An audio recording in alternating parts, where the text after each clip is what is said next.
ئامادەبووان خوشک و برایان تکاکەین هەموو لە شوێنەکانی خۆتاندا بنیشن دەست بە ڕێو ڕسمەکەمان دەکەین تکایە میوانان ئازیزان خۆشەویستان ناو گۆڕەپانەکەمان بۆ چۆڵ بکەن دەست بە ڕێو ڕسمەکەمانەکەین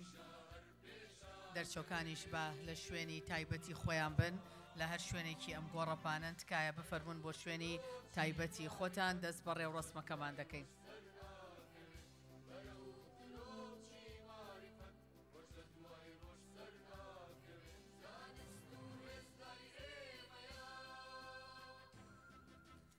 سڵاوتان لێبێ ئازیزانم ئامادە بووان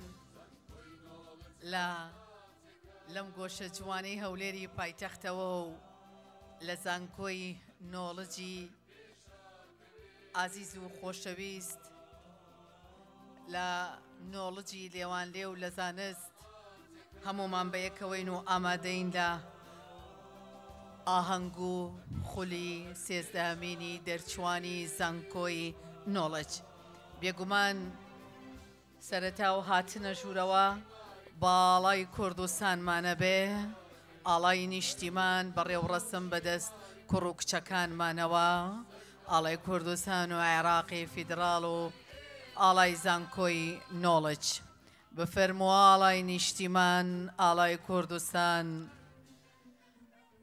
کوردستان لە هەر شوێنێ بشەکێتەوە مافی مرۆڤایەتی لەوێدا پارێزراوە ئاڵای کوردستان ڕێز لێگیراوترین ئاڵایە لە جیهاندا ئەم ئاڵایە واتە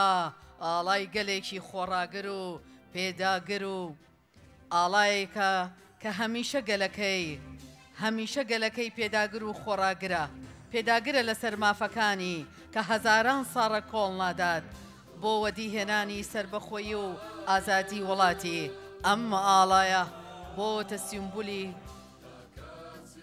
بۆتە سیمبولێک کە سیمبولی ئازادی خوازی جیهانە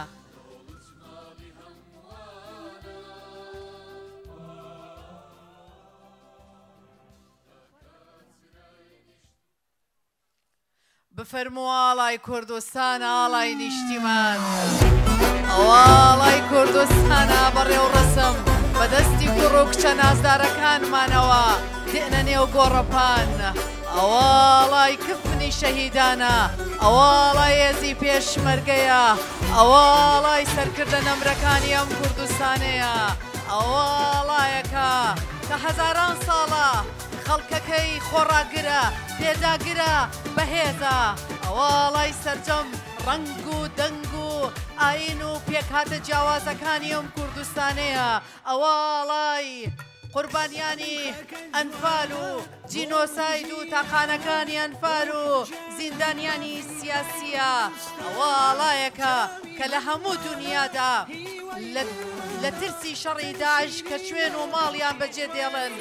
دێن لە ژێر ئەو ئاڵایە بە ئارامیدا گوزەر دەکەن هەمومان بینیمان بە ملیۆنان ئاوارە ڕوویان کردە ئەم کوردستانە و ڕوویان کردە ئەوەی کە ئەم ئاڵایە بەسەریان بشەکێتەوە چونکە ئەوە ئاڵای ئارامیە ئەوە ئاڵای ئاوەدانیە ئەوە ئاڵای خەڵکی کوردستانە ئەوە ئاڵای مێژووە ئاڵای ئێستایە ئاڵای داهاتووە یەخوا بەخێر بێ ئاڵای جوانمان ئاڵای سەرکەشمان ئێستاش ڕێوڕسمی هاتنە ژوورەوەی ئەنجامانی ئەنجومەنی زانکۆی نۆڵجە کە لەم بەڕێزانە پێک دێن بەڕێزان دکتۆر ئەنوەر عومەر قادر سەرۆکی بەشی یاسا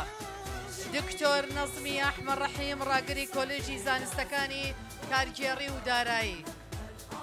دکتۆر فواد ڕەشید عومەر سەرۆکی بەشی زمانی ئینگلیزی کۆلێژی ئاداب و پەروەردە پرۆفیسۆری یاریدەدەر دکتۆر مەروان عەزیز محەممەد ڕاگری کۆلێژی ئەندازیاری دکتۆر ڕزگار فاروق ڕەشید ڕاگری کۆلێژی زانست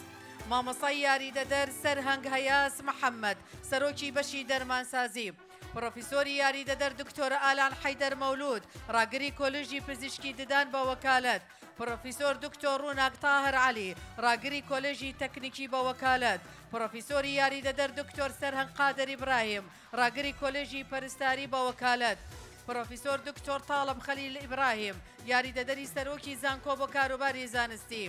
پرۆفیسۆر دکتۆر ئەحمەد ئەنوەر دزەیی سەرۆکی زانکۆی نۆڵج بفەرمون و خێر هاتن. ئەنجا بەڕێزانم پێشوازی لە مامۆستایانی ئازیزی زانکۆی نۆڵجەکەین. بفەرمون مامۆستا بەڕێزەکان، بفەرمون مامۆستایانی ئازیز، بفەرمون بۆ نێو گۆڕەپانی ئاهەنگ.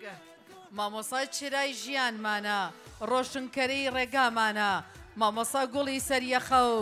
میداڵیای شانازیمانن. سڵاو لە مامۆستایانی زانکۆ، سڵاو لە ئاڵاکانی دەستان، سڵاو لە پێگەێنەرانی ڕۆڵەکانی کۆمەڵگا، سڵاو لە ڕێبواران و ماندوو نەناسانی زانست، سڵاو لەوانەی خزمەت دەکەن چالاک و چوست. ڕێز و حرمەت و وەفا و ئەمەگ بۆ مامۆستایان، سوپاسی شایان و پێویست بۆ پەروەردەکاران. ئێوە چرای هەمیشە پرشەوقی زانستن، ئێوە بۆ گەیشتن بەلووت کە ڕێ دروستن، ئێوە یەکەمین وانە بێژی زانکۆکە من، ئێوە یەکەمین میوانی دەفتەر و قەڵەمەکە من، لە کاروانی زانستی وڵاتدا ڕێنیشان دەرن، لە پێشخستنی زانکۆدا کۆڵ نەدەرن. بەخێر بێن ئەی ماندوو نەناسانی وڵات، بەخێر بێن ئێوە وەکو گوڵا و پرژێن زانست دەپرژێنن بۆ کوڕ و کچانمان، بۆ نەوەکانمان لە نێو هۆبە و هۆڵی وانەوتنەوەی زانکۆدا. بەخێر بێن، بەخێر بێن ئەی ماندوو نەناسان. سڵاو لە ئاڵاکانی دەستان، سڵاو لە کڵاو و لە ڕۆبی بەرتان ئەی مامۆستایانی ئازیز.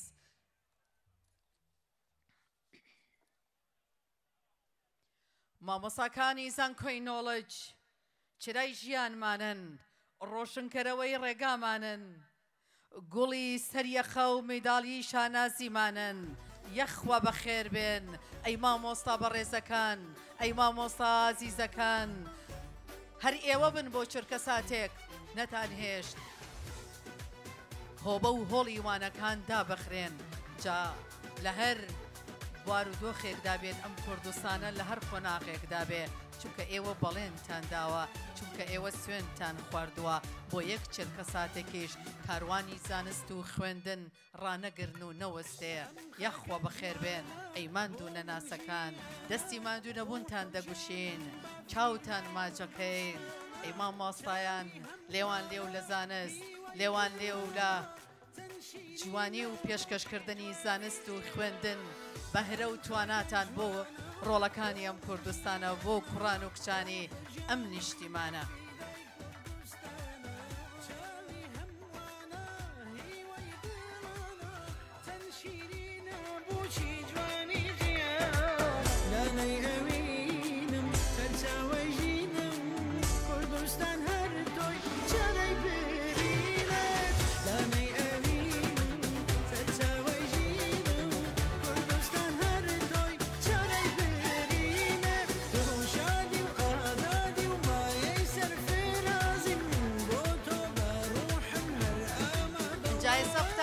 عزیز دەرچوەکانی زانکۆی نۆڵج بەڕێو ڕسم دێنە نێو گۆڕەپان، یەک بە یەک بە ڕەنگ و ئاڵای خۆیان.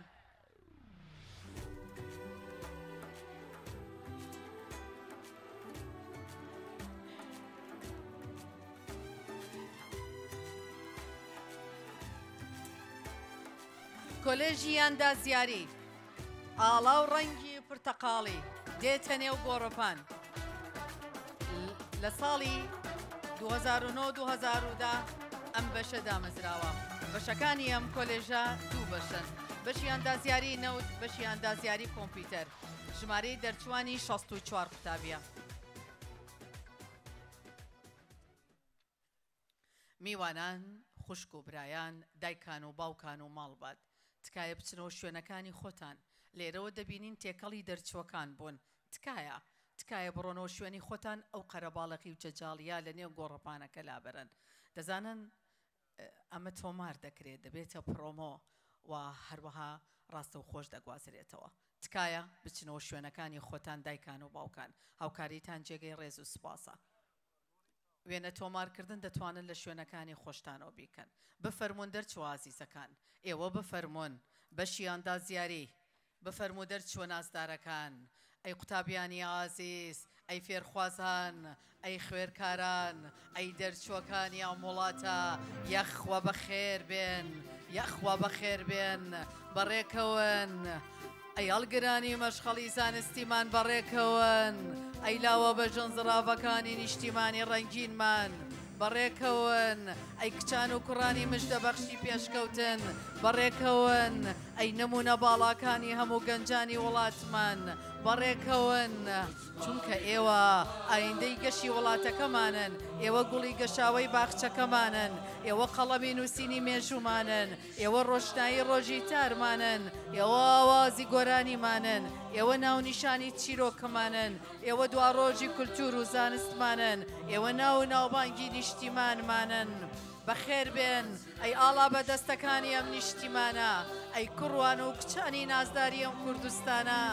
چەندتان لێ جوانە خوددایە، بە کڵاوی دەرچوون، بە ڕۆبی دەرچوون، بە ئاڵای دەستان کاتێ دێنە ژوورەوە ئاڵاکە بەرزکەنەوە، با هەموو دنیا بیبینێ، با هەموو جیهان بزانێ کە ئێمە هەبووین و هەرهەشین، دەمان کوژن دەمان بڕن، نانمان دەبڕن، موچە نادەن، لێ ئێمە هەر بە پێوەین، لێ ئێمە هەر بێدەنگ نابین، لێ ئێمە هەر ئاڵامان بە ئاسمانەوەیە، هەر ئاڵامانە شەکێتەوە، ئێمە خۆڕاگرین، ئێمە پێداگرین، ئێمە خاوەنی حکومەتێکین، هەمیشە هەنگاوی بۆ پێشەوەیە، بە حکومەتی ئاوەدانی پێشکەوت و گەشە سەندن ناسراوە. ئێستاش دەرچوانی کۆلێژی زانستە کارگێڕی و داراییەکان بە ئاڵا و ڕەنگی مۆر دێنە نێو گۆڕەپانی ئاهەنگ. ساڵی دامەزراندنی ئەم کۆلێژە 2009-2010 لە دوو بەش پێکاتوە، بەشی ژمێریاری، بەشی کارگێڕی کار. قوتابیەکانی 126 قوتابیە کە ئەمڕۆ لەم بەشەی خۆیان بڕوانامە وەردەگرن. دایکان و باوکان تکاکەم هاوکارمان بن، تێکەڵی دەرچووەکان بوون، لێرەوە چاومان لێتانە، گەلک دیمەنێکی نادروستە لە بۆ تۆمارکردن نشیاوە، تکایە بچنەوە شوێنەکانی خۆتان، ڕێگەکە چۆڵکەن بۆ دەرچووەکان. سڵاوتان لێبێ قوتابیان، سڵاو لە ڕابردوو ئێستا و داهاتوودان، سڵاو لە خزمەتی پیرۆزی دواڕۆژتان، سڵاو لە ڕەنجی چەند ساڵە و شەو نەخوونیتان، سڵاوتان لێبێ هەڵگرانی پەیامی زانستی، سڵاو ئەینەوەی پێشڤەچوون و کولتوری ئاشتی، سڵاوتان لێبێ کچان و کوڕانی پەروەردەی ڕاستی، سڵاو ئەیبەری ئەو نەمامانەی کە دایک و باوکتان ناشتی، سڵاو کوڕوان و کچانی بەژن زڕافی کوردستان، سڵاو ئەیلاوە نیشتیمان پەروەرەکان، سڵاوتان لێبێ دەستە گوڵەکانی نیشتیمان، سڵاو لە خۆتان و ماڵبات و ئازیزانتان. بەڕێکەون ئەی دەرچوە ئازیزەکان، بەڕێکەون ئەی نازدارانی وڵات، ئێوە ئەمڕۆ بە کڵاوی دەرچوون، بە ڕۆبی دەرچوون، بە دەستێک ئاڵای کوردستان، بە دەستێکتان قەڵەمی زانست، ئەڵێن ئەوە ئێمەین کوڕ و کچی ئەم وڵاتەین، ئەڵێن ئەوە ئێمەین خزمەتکاری ئەم کوردستانەین. خەڵکی کوردستان گەلێک دڵی بە ئێوە خۆشە، مامۆستاکانتان کە تەتان بینن دەڵێن ئەوە نەوەکانی ئێمەن، ئەوە قوتابیانی ئێمەن. ببینن سەرۆکی زانکۆ بە پێوە ڕاوەستاوە بۆ ئێوە، پیرۆزباییتان لێکات، بە ئاڵای دەستی پێتان دەڵێ یەخوا بەخێر بێن، دە ئێوە ژاڵاکانتان بەرزکەنەوە، سڵاوێ لە سەرۆکی زانکۆ و ئەندامانی ئەنجومەنی زانکۆ بکەن بە ئاڵاکانی دەستان. ئەوە ئاڵای کوردستانە، هەمیشە شەکاوەتەوە، هەمیشەش دەشەکێتەوە، ئەو ئاڵایە لە هەر شوێنێک، لەسەر هەر چیایەک، لەسەر هەردام و دەستگایەک بشەکێتەوە، دڵنیابن لەوێ مافی مرۆڤایەتی پارێزراوە، چونکە ئاوا ئاڵای میلەتێکە، ئەوە ئاڵای گەلێکە، هەزاران ساڵە خۆڕاگرە، هەزاران ساڵە لەسەر مافەکانی خۆی سازش ناکە، هەزاران ساڵە خەونی هەیە بۆ ئازادی، بۆ سەربەخۆیی کوردستان.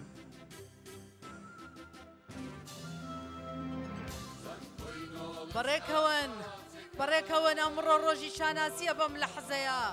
ئەمڕۆ دواساتی زانکۆیە، قۆناغێکی نوێی ئێوەیە، نیشتیمان و دەستگاکان چاوەڕێی زانستی ئێوەیە،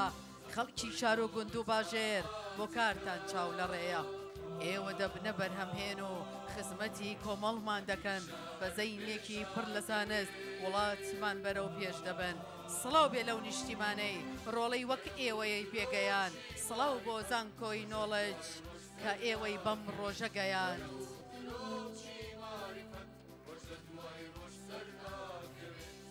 پاشان کۆلێژی پەروەردە بە ڕەنگی قاوەیی ئامادەیە دێتە نێو ئاهەنگ 2020-2021 ئەم کۆلێژە دامەزراوە لە پێک هاتووە لە یەک بەش تەنها بەشی زمان ئینگلیزی قوتابیانی ئەم بەشە 7 قوتابیە ئەوانیش بە ئاڵای دەستیان بە ئاڵای کوردستان بە کڵاوی دەرچوون بە ڕۆبی دەرچوون دێنە نێو گۆڕەپانی ئاهەنگ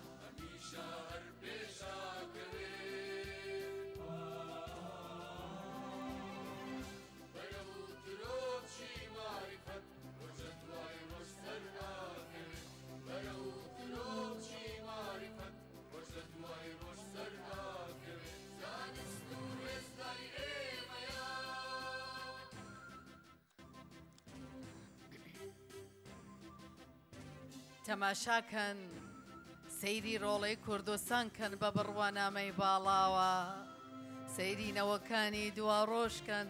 بە بەرێکی ئاڵۆواڵاوە خوایە چەندتان لێ جوانە چەند لێتان جوانە ڕۆبەی دەرچوون کڵاوی ئەکادیمیایی سەرتان بەرزەکە وەردەگرن بڕوانامەی دڵنیایی ئێوەن کەوا پەیامی خزمەتکردن لە کۆڵەنێن بۆ سەرخستنی نیشتیمان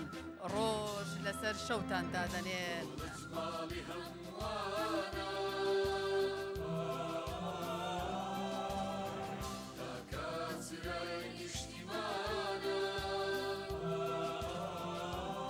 ئەم کوردستانە ڕەنگینە کە ئاڵای دەشەکێتەوە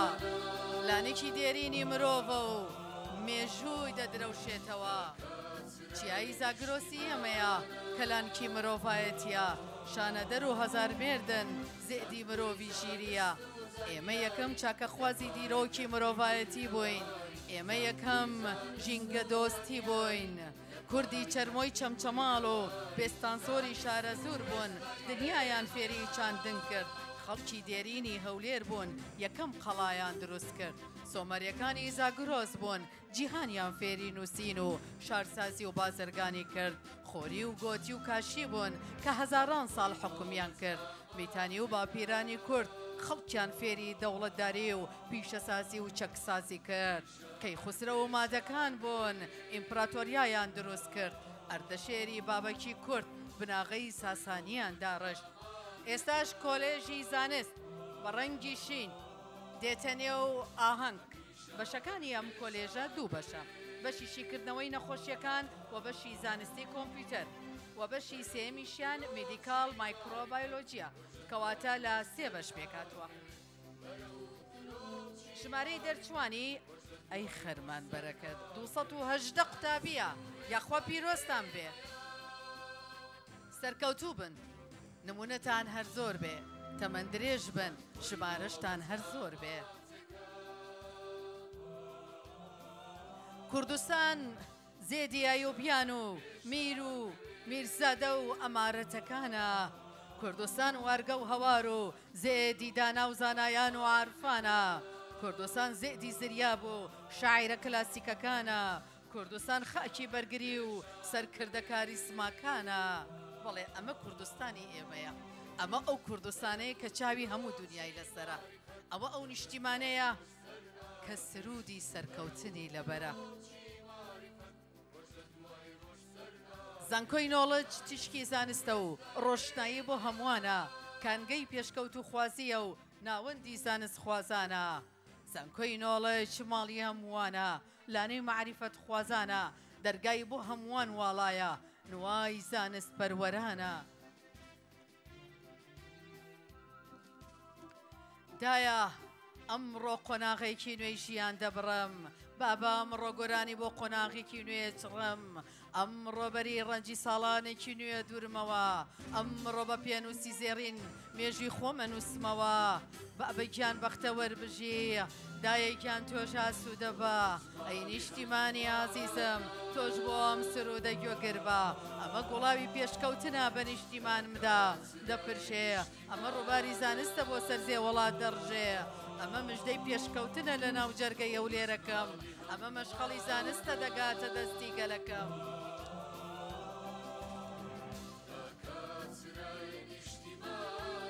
سڵاوتان لێبێ قوتابیان،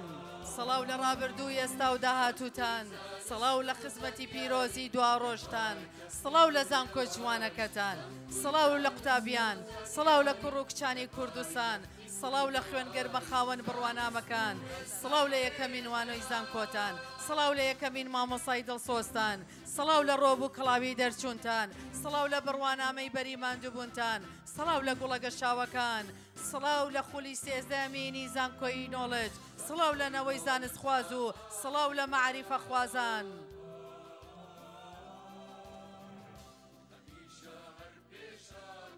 سڵاو لە حکوومەتی هەرێمی کوردستان، سڵاو لە کوردستانەکەمان، سڵاو لە وەزارەتی خوێندنی باڵا و توێژینەوەی زانستی، سڵاو لە پارێزگاری هەولێر، سڵاو لە مامۆستایان، سڵاو لە سەرۆکی زانکۆ، سڵاو لە ڕاگر و سەرۆک بەشەکان، سڵاو لەو کەسایەتی ئەکادیمیانەی ئێوەیان پێگەیان، سڵاو لەو مامۆستایانەی ئەلفوبای ئەم زانستەیان بە ئێوە گەیان، سڵاو لەو مرۆڤانەی بەخشندانە ژیانی ئێوەیان ڕووناک کردەوە، سڵاو لە ماڵبات و خێزانتان، سڵاو لە دایک و باوکتان، سڵاو لەوانەی وانەکانی ژیانیان فێرکردن، سڵاو لە هەموو ئەو خۆشەویستانەی بۆ گەیشتن بەم ڕۆژە بۆ ئایندەی گەشت بەڕێیان کردن. یاخوا سڵاوتان لێبێ، یاخوا بەخێر بێن، بە ئاڵای دەستان، بە کڵاوی دەرچوون، بە ڕۆبی دەرچوون، ناختان پڕ لە زانست، خەڵەمتان بەهێز، یاخوا بەخێر بێن.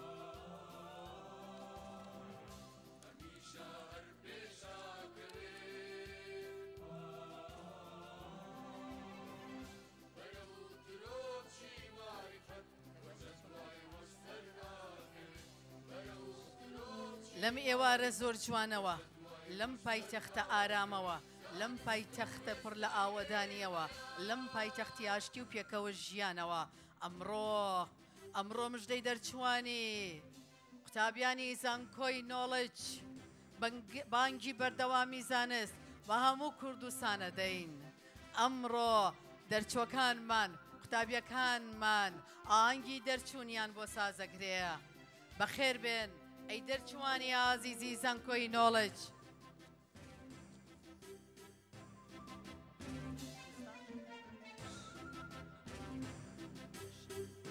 جا ئەمڕۆ جگە لەوەی کە ئاهەنگمان هەیە، مژدەی گەورەشمان پێیە،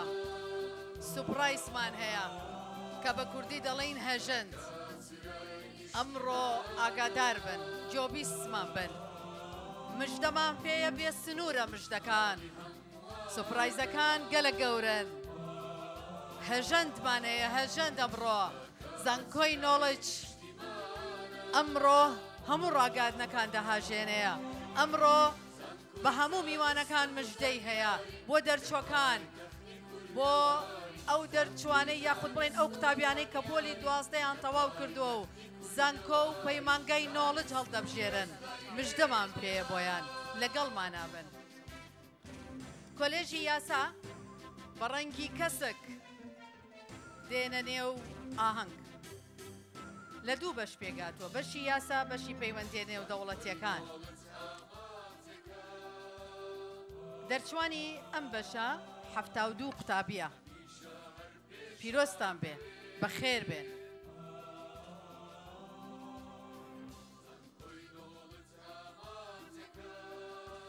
مافی خۆتە هەتا مردن شانازی بەم ڕۆژەوە بکەی، جێی خۆیەتی هەتابەت لاف بەم ڕۆژەوە لێ بدەی، مەشغەڵی زانست هەڵگرە و خزمەتی کۆمەڵگە بکە، دڵی نیشتیمانی دایک و مامۆستایانت خۆش بکە، شەقام و جادە و بانەکان، کێڵگە و بەخ و باخاتەکان، زانکۆ و پەیمانگا و قوتابخانەکان، دەزگاکان و پێشانگاکان، ڕێکخرا و سەنتەرەکان، فەرمانگە و وەزارەتەکان، تەلار و باڵەخانەکان، بازاری کار، پڕۆژەکان، توێژینەوەی ناوەندەکان، نێوەند و هۆڵی دادگاکان، هەموو ئەم شوێنانەی وڵات چاوەڕێتانن ئەی دەرچووە ئازیزەکان، دەرچوانی خۆشەویست، قوتابیانی ئازیز، ئەی ئاڵا بەدەستەکان، یەخوا بەخێر بێن. ئەم چرکە ساتە بۆ ئێوە پیرۆزە، یەخوا بەخێر بێن.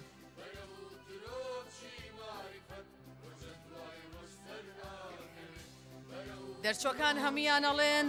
مامۆستاکانمان چرای ژیانمانن، ڕۆشنکەرەوەی ڕێگامانن، مامۆستاکانمان گوڵی سەریەخە و میداڵیای شانازیمانن. کۆلێژی دەرمانسازی دەرچۆکانی بە ڕەنگی پەمبە دێنە نێو ئاهەنگ لە یەک بەش پێگاتۆ بەشی دەرمانسازی دەرچۆکانی 131 قوتابیە. ئەیاخوا پیرۆستان بێ، ئەیاخوا ماشەڵاتان لێبێ و خەرمان بەرەکەت، چ بۆ زانکۆی نۆڵج،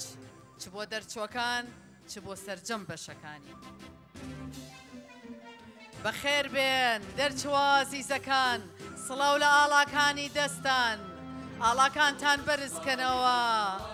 ئێوە دەرچوانی ئەم بەشە گرنگن، ئێوە دەرچوانی زانکۆی نۆڵجن کە دەڵێ زانست و هێز لای ئێمەیە. نۆڵج بە هەموو دنیایەڵێ زانست و هێز لای ئێمەیە. یاخوا بەخێر بێن دەرچوە عزیزەکان، ئەی سڵاو لە ئاڵاکانی دەستان، سڵاو لە کڵاوی دەرچوونتان، سڵاو لە ڕۆبی دەرچوونتان، سڵاو لە بڕوانامەتان، سڵاو لە ناخی پڕ لە زانستان، سڵاوتان لێبێ و یەخوا بەخێر بێن.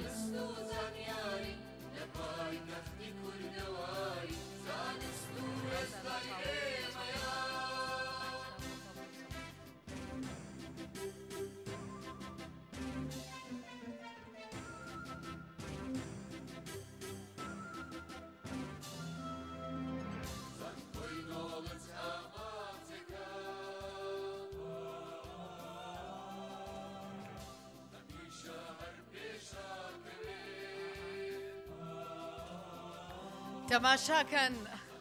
ئەم گۆڕەپانە چەندە ڕەنگین و نەخشاوە، سەرنج بە گوڵاوی زانست لەم گۆڕەپانە پرژاوە. سەیری ڕۆڵەی کوردستان کە بە بڕوانامەی باڵاوە، سەیری نەوەکانی دواڕۆشکن بە بەرگی ئاڵۆواڵاوە. لێتان چوانە ڕۆبی دەرچوون کڵاوی ئەکادیمیایی، سەرتان بەرزە وەردەگرن بڕوانامەی کۆتایی. ئێوەن هەمیشە پەیامی خزمەتکردن و سەرکەوتن، ئێوەن نیشانە و سیمبولی هەر بەردەوامی پێشکەوتن.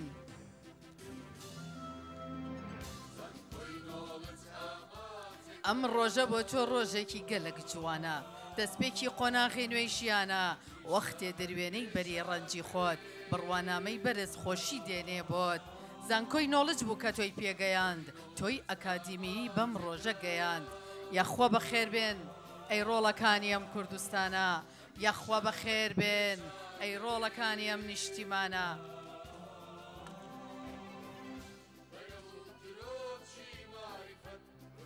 ئاوەدانکاری و پێشکەوتن ئاسۆی گەشی هیوامانە، گەیشتن بەلووتکەی سەرکەوتن ئامانجی هەنگاونانمانە. ئەم کاروانەروە دەڕوا و مێژووا دەینووسێتەوە، هیچ لێم پەرێک ڕێ لێ ناگرێ، بەرەو دواش ناگەڕێینەوە. بێگومان و هەرگیز بەرەو دواوە نەگەڕاوینەتەوە و هەنگاومان بۆ پێشەوەیە، هەمیشەش هەر بۆ پێشەوەیە. ئاوەدانی گەشە سەندن پێشکەوتن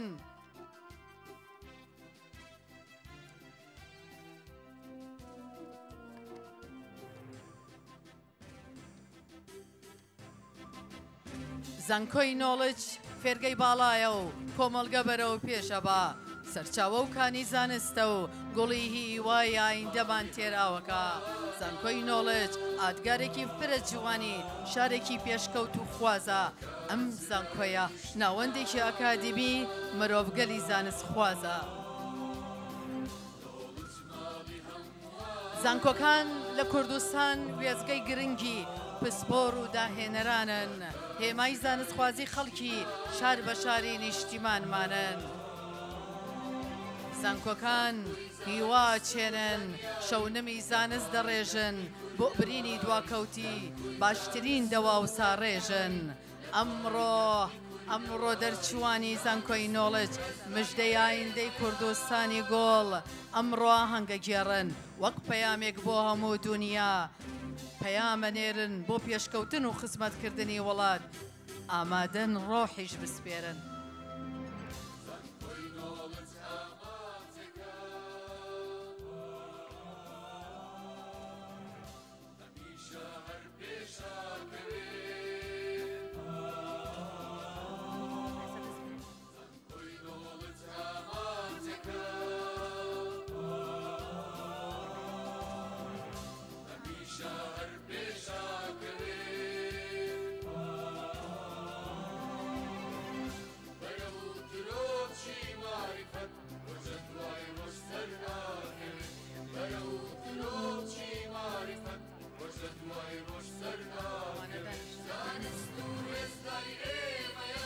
لەم دەمە و پاییزە جوانەوە لەم شارەی کوردستانەوە لەم پایتەختە ڕەنگینەوە لەم هەولێرە دێرینەوە مژدەی دەرچوانی کۆمەڵێ دەرچوانی زانکۆ دەین بەئەنکی بەردەوامی زانست بە گشت دنیا پەخش دەکەین. ئیدی دایکان و باوکان تکایە لە شوێنەکانی خۆتاندا بنیشن ئێستا بە شێوەیەکی فەرمی دەست بە ڕێو ڕسمەکەمانەکەین. ئیدی پێشوازیتان لە ڕۆڵەکانتان کرد لە ئازیزانتان کرد تکایە لە شوێنی خۆتاندا بنیشن.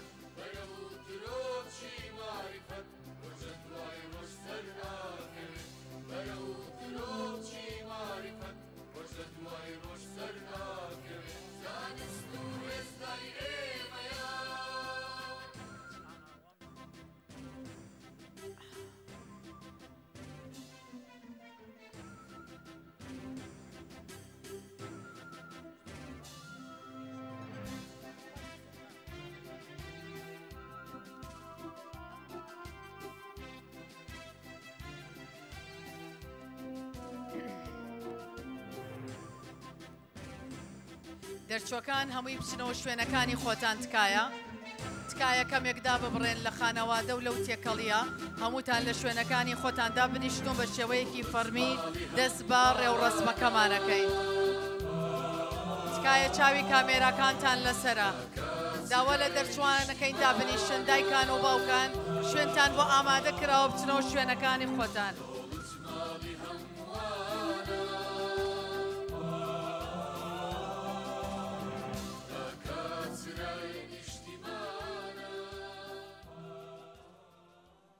بەناوی خودای گەورە و میهرەبان بەناوی پیرۆزی خاکی کوردستان ئامادەبوونی هێشە میوانانی تایبەت گەلک میوانی تایبەتمان هەن خێر هاتن سەرسەر و سەرچاوان خوشکان برایان ئامادەبووان میوانانی هێژە دەرچۆ بە ڕێزەکان دایکان و باوکان و ماڵبات خێر هاتن بەناوی کاک یعقوب خاوەنی پرۆژە و هەروەها بەناوی کاک دەشتی سەرۆکی دەستەی ئەمینداران و بەناوی سەرۆکی زانکۆ یەک بە یەک ئەندامانی ئەنجومەنی زانکۆ و بەناوی سەرجەم مامۆستایان و کارمەندانی زانکۆی نۆڵج بەخێرهاتنی هەموو لایەکتانەکەین بۆ ئاهەنگ و ڕێوڕسمی و خولی سێزامینی دەرچوانی زانکۆی نۆڵج بەخێر بێن ئەم دەمەتان باش هەر لە کاتی بەخێرهاتنیشدا نمایشێکی ئاسمانی بە پەڕەشوت و بە ئاڵای کوردستان و بە ئاڵای نۆلج بەسەرمانە تێپەڕێ خێر و بەرەکەتی هێنابێ.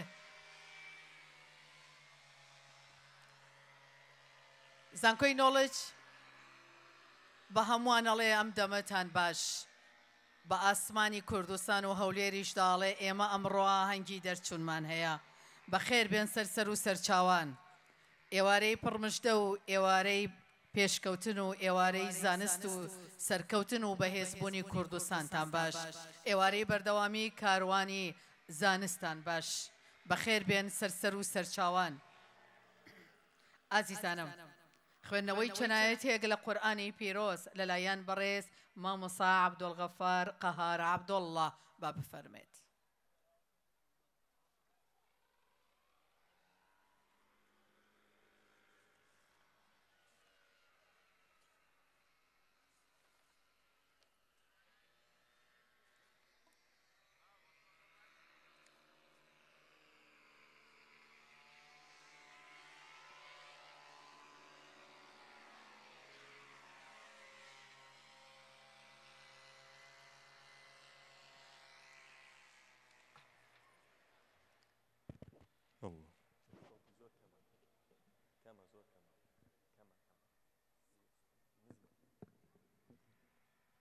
أعوذ بالله من الشيطان الرجيم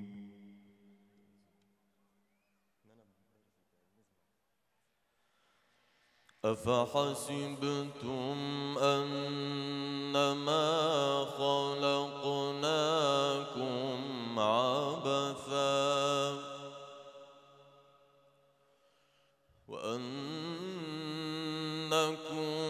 إلينا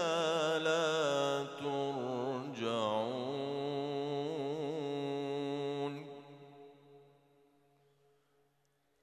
فتعالى الله الملك الحق لا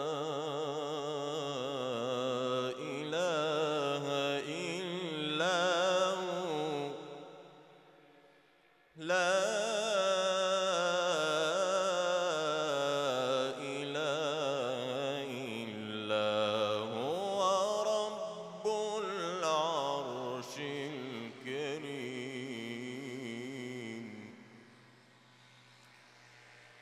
ومن يدع مع الله إلها آخر لا برهان له به فإنما حسابه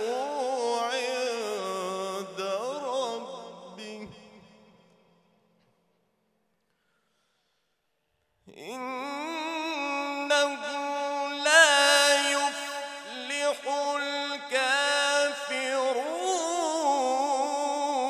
الكافرون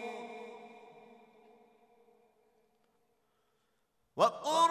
رب اغفر وارحم وأنت خير الراحمين بسم الله الرحمن الرحيم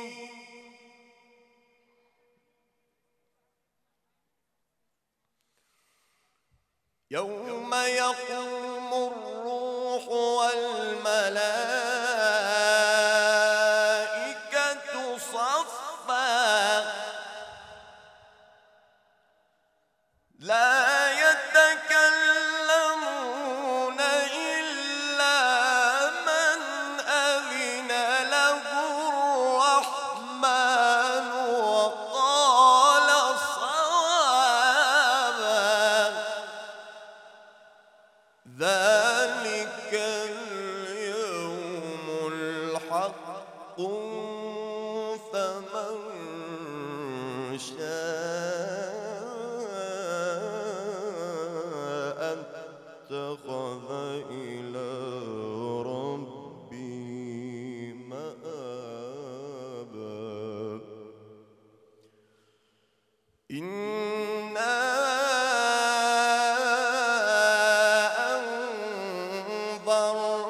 أنذرناكم عذابا قريبا يوم ينظر المرء ما قدمت يداه ويقول الكافر يا ليتني كنت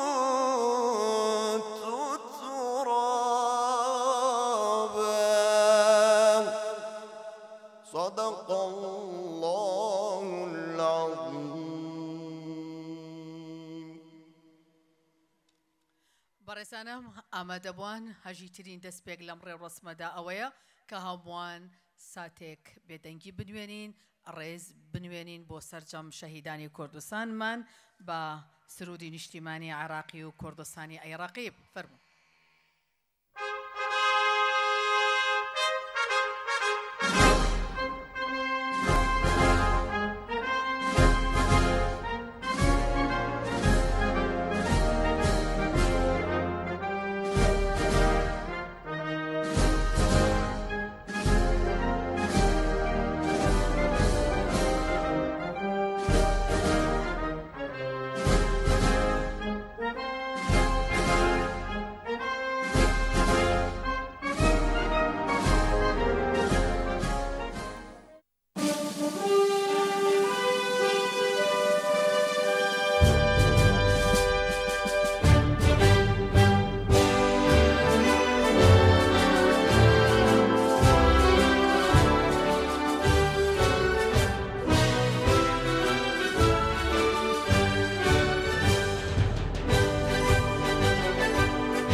زۆر سپاستانەکەین بفەرمونون.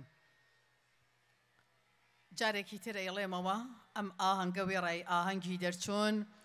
کۆمەڵێ مژدەی لە خۆگرتووە پاشکەمێکی تر مژدەکانتان پێڕاگەێنین. ئێستاش بەڕێزانم وتاری سەرۆکی دەستەی ئەمینداران و وتاری سەرۆکی زانکۆی نۆڵج پێشکەش دەکرێت لەلایەن بەڕێز پرۆفیسۆر دکتۆر ئەحمەد ئەنوەر دزەیی با بفەرمێت.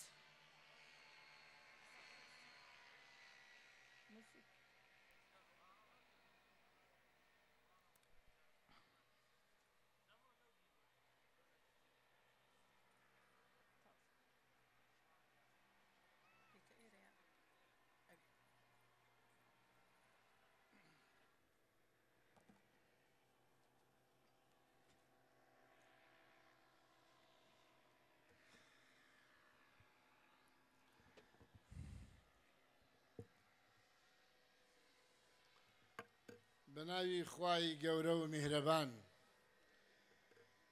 بەڕێزان ئێوارەتان باش زۆر زۆر بەخێر بێن. بەناوی برای بەڕێزم کاک یعقوب سەرۆکی دەستەی ئەمینداران و کۆمەڵە زانکۆکانی نۆلیج و زانکۆکانی تری عێراق و هەروەها سەرۆکی دەستەی ئەمینداران کاک دەشتی و ئەندامانی دەستەی ئەمینداران و ئەندامانی ئەنجومەنی زانکۆی نۆلیج گەرمترین بەخێراتنتان دەکەین. بەڕێز نوێنەری جەنابی وەزیری خوێندنی باڵا و توێژینەوەی زانستی بەڕێز دکتۆر ئیبراهیم ڕەشید، بەڕێز پارێزگاری هەولێر، بەڕێزان پەرلەمانتاران، بەڕێزان سەرۆکی زانکۆکان و نوێنەرەکانیان، بەڕێزان بەرپرسانی حکومی و حزبی، میوانانی قەدرگران، خانەوادەی قوتابیانی عزیز، ئەو کاتە و هەموو کاتێکتان شاد. بەختەوەر و سەرفرازین ئەمڕۆ کە دەبینین دەستەیەکی دیکە لە دەرچوان قوتابیە زانست پەروەرەکانی خولی سێزدەهەمینی دەرچوانی زانکۆمان کە ژمارەیان 681 قوتابیە ماڵاوایی لە زانکۆ دەکەن، ڕوو لە گۆڕەپانەکانی خزمەت بە کۆمەلگا دەکەن بۆ ئەوەی وەک کۆمەلە ڕۆڵەیەکی ئەمەکدار بە خاک و نیشتیمان تەمەنی ئایندەی خۆیان بۆ بنیاتنانی وڵاتەکەیان وەگەشە سندن و پەرەپێدانی تەرخان دەکەن و لە تێکرای بوارەکانی ژیاندا. خۆشبەختانە دەرچوونی ئەو دەستە قوتابیانە لە هەل و مەرزێکی هەستیار و ناسکدایە کە هاوڕێزە لەگەڵ ئەنجامدانی هەڵبژاردننی پەرلەمانی عێراق لە ڕۆژانی داهاتوو وە پێکێنانی پەرلەمانی عێراق کە تیایدا هیوادارین هەلێکی وا بڕەخسێ ڕۆلی گرنگ و پێشەنگ لە وەرکە نیشتیمانی و نەتەوەیە سەختەدا بجێڕن بۆ داکۆچیکردن لە مافەکانی هەرێمی کوردستان و پاراستنی دەستوری عێراق. جێگەی خۆشحاڵیە کە هەماهەنگیەکی زۆر بتەو لە نێوان وەزارەتی خوێندنی باڵا و زانکۆکانی کوردستان بەگشتی و زانکۆی نۆلیج بە تایبەتی هەیە بۆ داڕشتنی نەخشەیەکی گونجاو کە لە بەرژەوەندی باڵای ئایندەی زانست و معریفە ئایندەی گەلەکەمان دەبێت. دڵنیاین کە بەدیهێنانی ئامانجە بنەڕەتیەکانی گەلەکەشمان بۆ دێتە دیگەواهی ئەو هەماهەنگێش ئەو متمانەیە کە وەزارەت بە زانکۆکەمان هەیە بۆ کردنەوەی چەندین بەشی زانستی گرنگ بۆ ئەم ساڵی خوێندنی داهاتوو 2025-2026 کە سەرجەمیان پێداویستی خزمەتکردنی کۆمەلگایە. زانکۆمان شانازی بەوە دەکات کە یەکێکە لەو زانکۆ پێشکەوتوانەی هەرێمی کوردستان و ناوچەکە لە ڕووی باڵەخانە و ڕووبەری سەوزایی و بەرنامەکانی خوێندن و ئەنجامدانی چالاکیەکانی تایبەت بە خزمەتکردنی کۆمەلگا و بۆ چوونەکانی حکوومەتی هەرێمی کوردستان و جێبەجێکردنی سەرجەم بەرنامەکانی دڵنیایی جۆری و تەندروستی و سەلامەتی و جێبەجێکردنی پێواژەی بۆڵۆنیا کە لە سەرجەم کۆلیژەکان و بەشەکانی زانکۆمان ڕۆلی گرنگی هەیە لەوەی کە قوتابی سەنتەری زانیاری بن لە زانکۆ. زانکۆمان سەربەرزە کە گەورەترین سەنتەری ئایلسی هەیە بۆ زمانی ئینگلیزی تایبەتە بە ئەنجامدانی تاقیکردنەوەکانی زمانی ئینگلیزی بە هەمانجی لەگەڵ بریتیش کانسڵ چەندین زۆرە تاقیکردنەوەی تیادا ئەنجام دەدرێت لە ڕووی بەشداریکردن لە چالاکیەکانی کەلتوری ڕەسەنی کوردەواری و گۆڕەپانێکی تەواومان هەیە و زانکۆمان شوێنی تایبەتی هەیە و ئامادەیە بۆ هاوکاری سەرجەم وەزارەتەکان و چالاکیەکانیان بگوازنەوە زانکۆمان و سەرۆکایەتی زانکۆ و دام و دەستەکان لە خزمەتی ئەوانە دەبێت بە شێوەیەکی گشتی چەندەها داشکاندن بۆ قوتابیانی پۆلی 12 کراوە ئەمساڵ کە ئێمە بە بەردەوامی ڕۆژانە داشکاندنیان بۆ دەکەین لەگەڵ ئەو هەلومەرجێکی ئێستا سەختەی ئابوورێکەوە لە ئێستا لە کوردستان هەیە لە ئەمڕۆی پێشکەوتنی زانستیدا بۆ گۆڕینی سیستەم و ریفۆرمی خوێندن زانکۆمان بۆ ئەم ساڵ هەوری زۆری داوە بۆ با ئەلکترۆنیکردنی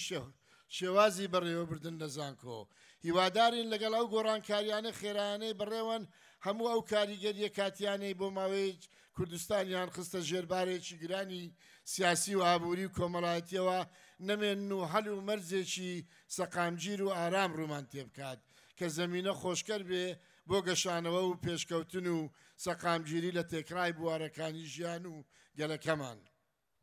سەرەتایەکی نوێ بۆ دەستپێک بەردەوام بێت لە خەباتی مەدەنیانەی خۆی و بەرەو ئاوەدانی و خۆشگوزارانی مەدەنیێنی لە کوردستاندا هیوادارین ئەو دەستە قوتابیانەی ئەمڕۆ زانکۆ بەجێدێنن دەرفەتی بەردەوام بوون و بەرجەستەکردنی زانست و توانستەکانیان بۆ خزمەتکردنی ئەو کۆمەلگایە بەرجەستە بکرێت لە کوردستانێکی نوێدا کە بنیاتنان ئاوەدانکردنەوە و پێشکەوتن بکەین پیرۆزبایی گەرممان بۆ ئەو قوتابیە دڵ پڕ لە خۆزگانەی توانیان سەرکەوتن بەدەستبێنن پیرۆزبایی بۆ ئەو مامۆستا کۆڵنەدەرانەی ئایندەی ئەو قوتابیانەیان بە گەورەزانی و لە کێشە و ئاریشەکان پیرۆزبایی لە کەسوکاری دڵ پڕ لە ئومێدی قوتابیان پیرۆزبایی لە زانکۆی نۆلیج لە دەستەی ئەمینداران کە سەرجەم پێداویستیەکانی ئەو زانکۆیەیان دابین کرد و پیرۆزبایی لە سەرۆکایەتی زانکۆ بۆ پێگەیاندنی نەوەیەکی نوێ لە ڕۆڵەکانی پیرۆزبایی لە شاری هەولێری خۆشەویستمان بەڕێزان ئەگەر دەرفەتم هەبی ڕێگام پێ بدا لەلایەن بەڕێز سەرۆکی دەستەی ئەمیندارانەوە کاک یاعقوب ئەمڕۆ لە بەردەمی ئەوەی بەڕێز ئێمە سێ سیارەمان داناوە ئەوە هەموو دیارە یەکیان بۆ یەکەمی ئەم ساڵ کە ئێستا ماوەیەک دوای ماوەیەک پێی دەبەخشرێ ئەوی تریان بۆ ئەو قوتابیانەیە کەوا ئەم ساڵ دێنە زانکۆ تیر و پشتێک دەکرێت لە نێوانیان سیارەیەک بۆ ئەو قوتابیەیە یەکیان بۆ زانکۆمان ئەوی تریش بۆ پەیمانگای نۆلیجا جگەلەوە ئێمە لەو ڕۆژانە بە دەستەی ئەمینداران داشکاندنێکی یەکجار زۆری ئەنجام داوە بۆ کۆلیژەکانی پزیشکی ددان و دەرمانسازی و سەرجەم بەش و کۆلیژەکانی تر ئەویش هەمووی ئەوەیە بۆ ئەوەی ئێمە بتوانین باشترین خزمەتی قوتابیانی دەرچووی ئەم ساڵ بکەین کە بتوانن درێژە بە خوێندنیان بدەن لە زاوکۆمان زۆر بەخێر بێن داوای لێبوردن دەکەن ئەگەر کەمێک تاخیرمان کردن بەڵام هیوادارین ئێوارەیەکی خۆش لەگەڵ ئێمە بنەسەر و دووبارە پیرۆزبایی لە هەموو لایەک دەکەم هەر شاد و سەربەرز بن زۆر سپاس بەڕێزان ئامادە بووان بە ئێوەی ڕاگەێنین هەواڵێکی گەلک دڵخۆشە مژدەیەکی گەلک تایبەتە کە سەرۆکی دەستەی ئەمیندارانی زانکۆی نۆڵج بەڕێز کاکدەشتی حاجی نەجمەدین بە دەست و دیاریەوە بۆ کوڕان و کچانی تاقانەی ئەنفال بۆ ئەوانەی کە ژمارەیان 164 تاقانەی ئەنفالمان هەیە کە بەدەستی ڕژێمی باس لەو شاڵاوەی ئەنفال تەنها خۆیان دەرچوون 164 کەس بوون 4 کەسیان لە ژیاندا نەماوە 160 کەسن بەڵام وەکو دیاریەک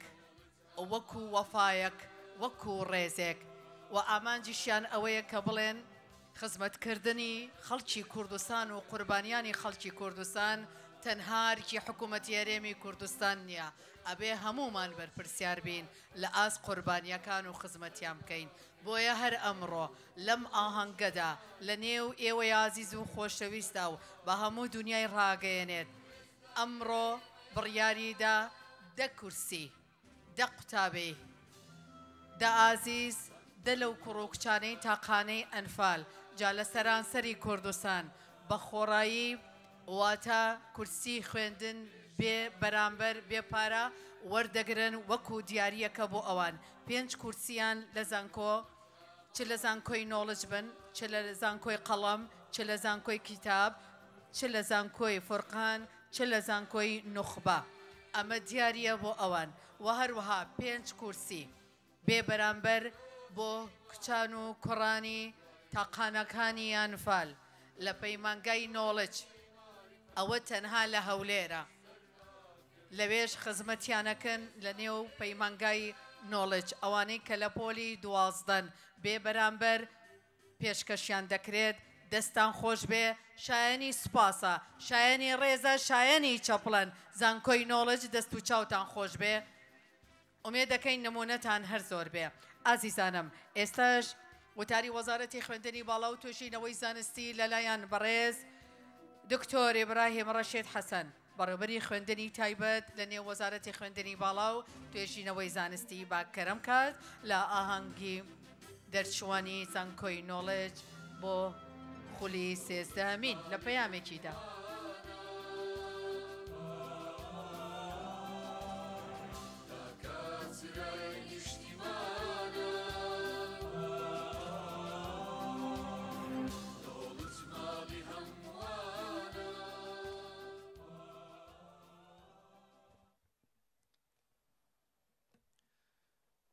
بەناوی خوای گەورە و میهرەبان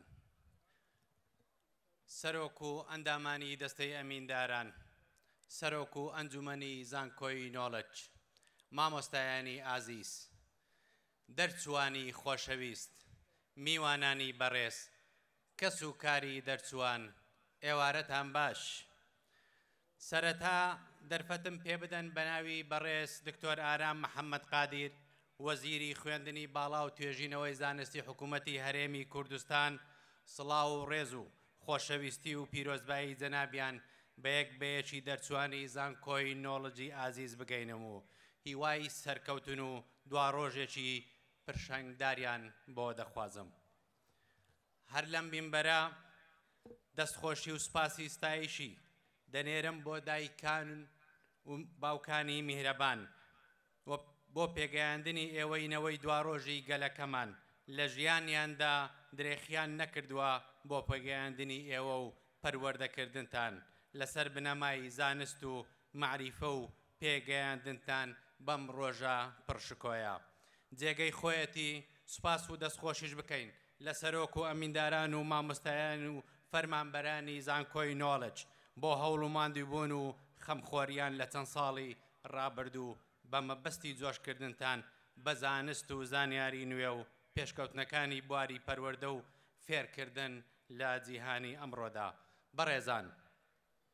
خوێندنی تایبەت لە وەزارەتی خوێندنی باڵا و توێژینەوەی زانستی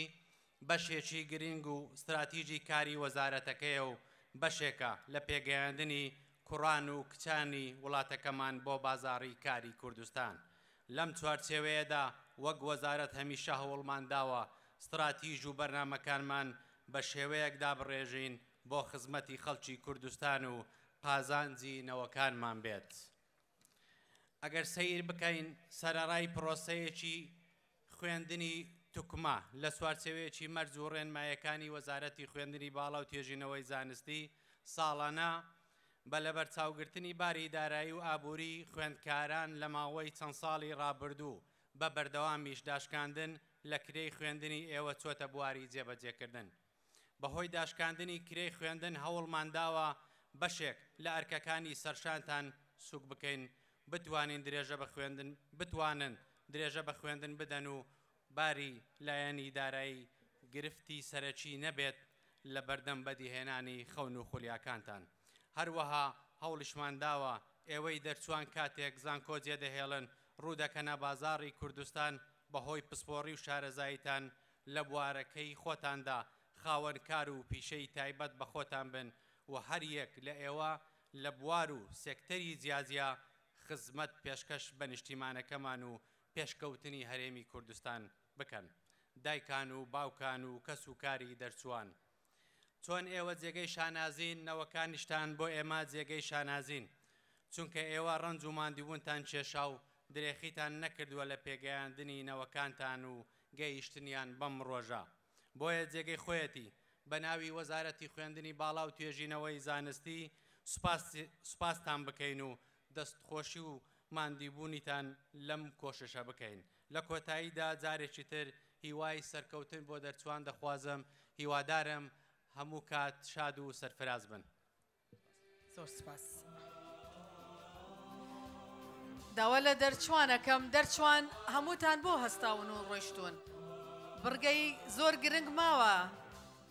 تکایە دەرچوان بگەڕێنەوە شوێنەکانی خۆتان کەمێکی تر بڕگەی سوێن خواردنمان هەیە تکایە دەرچۆکان بچنەوە شوێنەکانی خۆتان ئێساش بەڕێزانە وتاری نوێنەری قوتابیان لەلایەن ئارام ئازاد عەلی بڕنۆ پێشکەش دەکرێت با بفەرمێت تکایە نێو گۆڕەپانەکە بە شێوەیەکی ڕێک و دروست بچنەوە شوێنەکانی خۆتان دەرچۆکان ئێستا ڕێوڕسمی سوێن خواردنمان هەیە کە چاوی کامێراکان هەمووی لەسەر ئێوە بێ تکایە داوا لە دایکان و باوکانەکەین شوێنی تایبەتی خۆیان هەیە تکایە بچنەوە شوێنەکانی خۆتان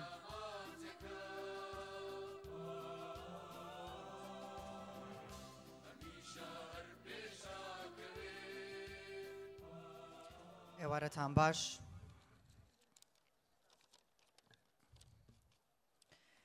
بەناوی خوای گەورە و میهرەبان سڵاوی زانست و تێکۆشان قوتابیان و لاوانی تێکۆشەر میوانانی عزیز و قەدرگران خانەوادەی قوتابیانی خۆشەویست بەناوی لیژنەی نوێنەرایەتی یەکێتی قوتابیان و لاوانی دیموکراتی کوردستان زانکۆ و پەیمانگای نۆڵج بەخێرهاتنی یەکە بە یەکەتان دەکەین زۆر بەخێر بن لە ناخی دڵمانەوە پیرۆزبایی گەرم ئاراستەی قوتابیانی دەرچوو دەکەین لە سەرجەم بەشەکانی زانکۆکەمان هیوای سەرکەوتنی زیاترتان بۆ دەخوازین دڵخۆشین کە قوتابیانمان لە زانکۆیەکی پێشکەوتووی وەکو زانکۆی نۆڵج 800 قوتابی لە پسپۆڕی جیاجیا بڕوانامەی بەکالۆریۆس بەدەست دەهێنن هەروەها سوپاسی حکوومەتی هەرێمی کوردستان دەکەین سەرەڕای دۆخی ئاڵۆزیش کە هاتۆتە پێشەوە هەمیشە ڕێگا خۆشکەر بوو و گرنگی بەچینی قوتابیان و لاوان داوە ئێمەش بەڵێن دەدەین لە هەر دام و دەستگایەکی حکومی و ناحکومی بین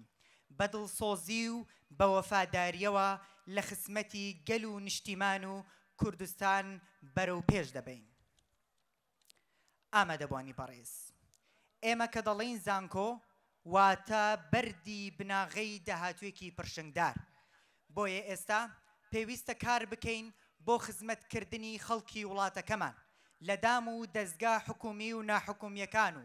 هەوڵ بدەین بە چرای زانست ڕێگای تاریک ڕووناک بکەین و ببینە نمونەی جوانی کۆمەڵگا بۆ خزمەتکردنی کوردستان لێرەوە بە پێویستی دەزانم سوپاس و پێزانینی تایبەتی بەڕێز سەرۆکی دەستەی ئەمینداران و سەرۆکی زانکۆی نۆڵج و مامۆستایانی بەڕێز و خۆڕاگر بکەم کە ماندوونە ناسانە خزمەتیان کردووە بۆ باشترکردنی ئاستی زانستی و ئێمەش وەکو یەکێتی قوتابیان و لاوانی دیموکراتی کوردستان لە ماوەی ساڵانی ڕابردوو وەکو هەمیشە بە ئەرکی نیشتیمانی خۆمان هەستاوین بە خزمەتکردنی قوتابیان و لاوان و پشتیوانی کردنی هەر بڕیارێک کە لە خزمەتی قوتابیاندا بووە هەمیشە ئەرکی خۆمان هەستاوین و بۆ بەرزکردنەوەی ئاستی زانستی و بەرەو پێشبردننی زانکۆی نۆڵج زانکۆیەک کە هەمیشە مەیدانی زانست و زانست خوازان بووە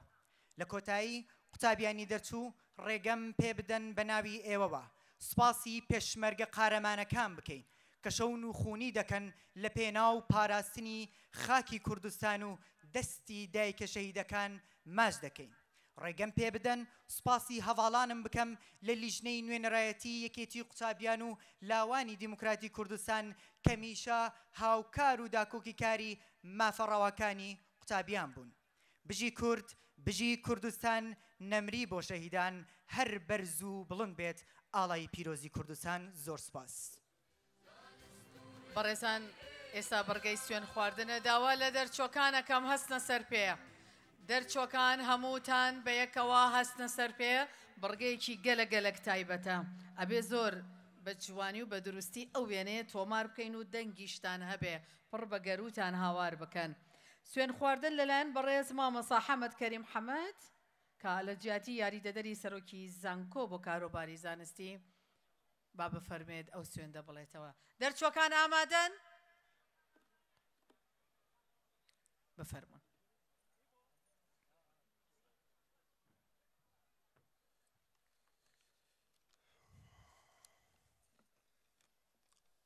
بەناوی خوای گەورە و میهرەبان سڵاوتان لێبێت هەموو لایەک بەخێر بێن قوتابیانی عەزیز سەرکەوتن و دەرچوونتان پیرۆز بێت داواتان لێ دەکەم لەگەڵم بن هەڵچنە سەر پێ بۆ ئەداکردنی سوێندی دەرچوون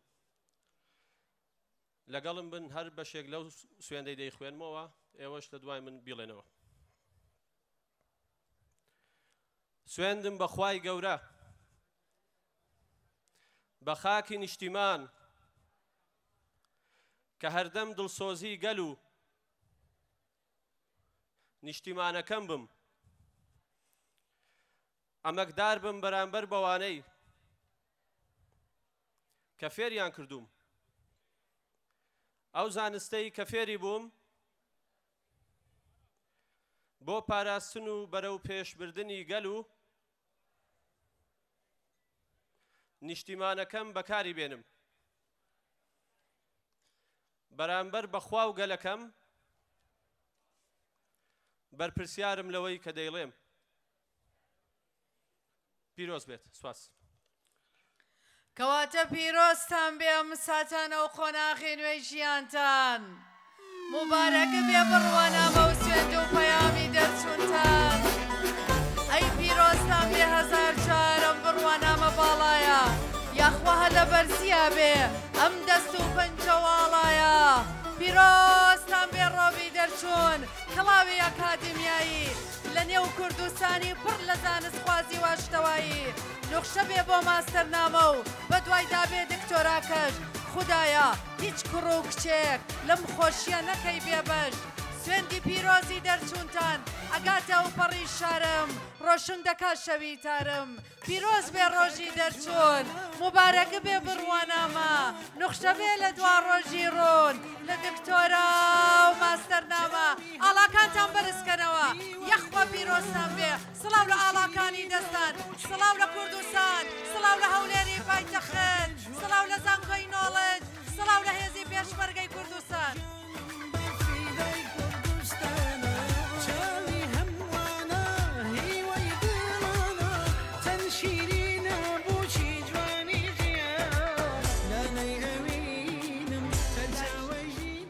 فەرموندانیشن گەلە-گەلەک پیرۆزتان بێ ئەم ڕۆژ و کات و چرکە ساتە ئێستاش ڕێوڕسمی داواکردنی بەخشینی بڕوانامەیە لەلایەن ڕاگرەکان و بەخشینی بڕوانامەی سەرۆکی زانکۆیە بەڵام بەر لەوە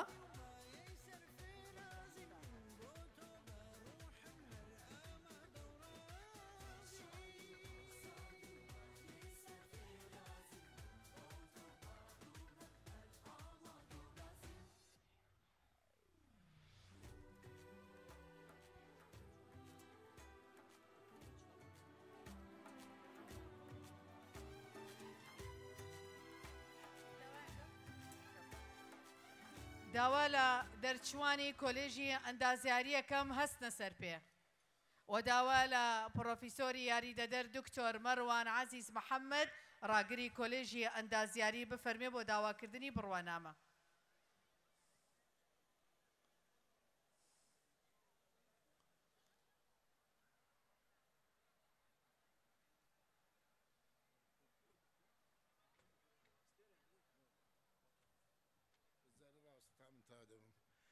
بەڕێزان داوای لێبوردن دەکەین ئێمە دوو میوانی زۆر بەڕێزمان هەیە لە دەرەوە یەکیان بەڕێز ئۆرهان حکمەت عەزیز ئۆغڵە کە سەرۆکی یەکێتی زانکۆکانی نێودەوڵەتیە بە میوانداری ئێمە هاتووە ئامادە بووە بە ناوی هەمووتان بە خێراتنێکی گەرمی دەکەین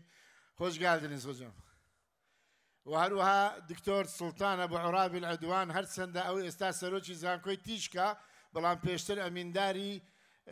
ئەنجومەنی زانکۆکانی عەرەبی بوو ئەویش میوانمانە هاتووە بەشداریمان دەکا بە خێرات نەچیویش دەکەین الله بالخير دكتور اهلا وسهلا يا هلا ومرحبا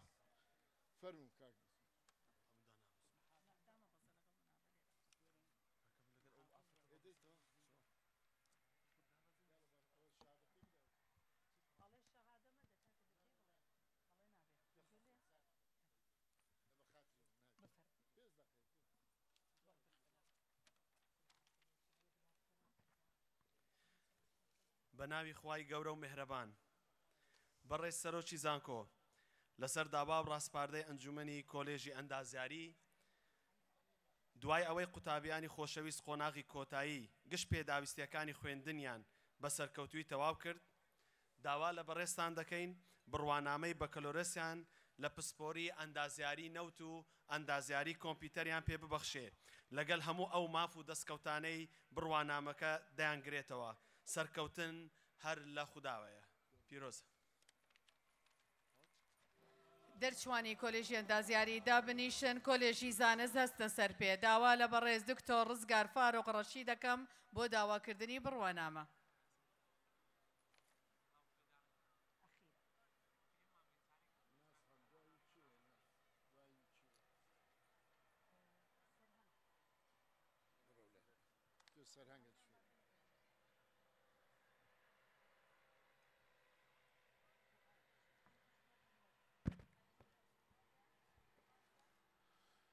بەناوی خوای گەورە و میرەبان بەڕێز سەرۆکی زانکۆ لەسەر داوا و ڕاستپاردەی ئەنجومەنی کۆلێژی زانست دوای ئەوەی قوتابیانی قۆناغی کۆتایی گشت پێداویستەکانی خوێندنیان بە سەرکەوتووی تەواو کرد داواکارین لە بەڕێستان بڕوانامەی بەکەلۆرۆس لە پسپۆری زانستی تاقیگەی پزیشکی و زانستی کۆمپیوتەر و مایکرۆبالۆجی پزیشکی پێ ببەخشن لەگەڵ هەموو ئەو ماف و دەستکەوتانەی بڕوانامەکە دەیانگرێتەوە سەرکەوتن هەر لە خواوەیە دەرچوانی کۆلێژی زانستدا بنیشن دەرمانسازی هەستن سەر پێ داوا لە مامۆستای یاریدەدەر سەرهەنگ هەیاز محەممەد دەکەم بفەرمێت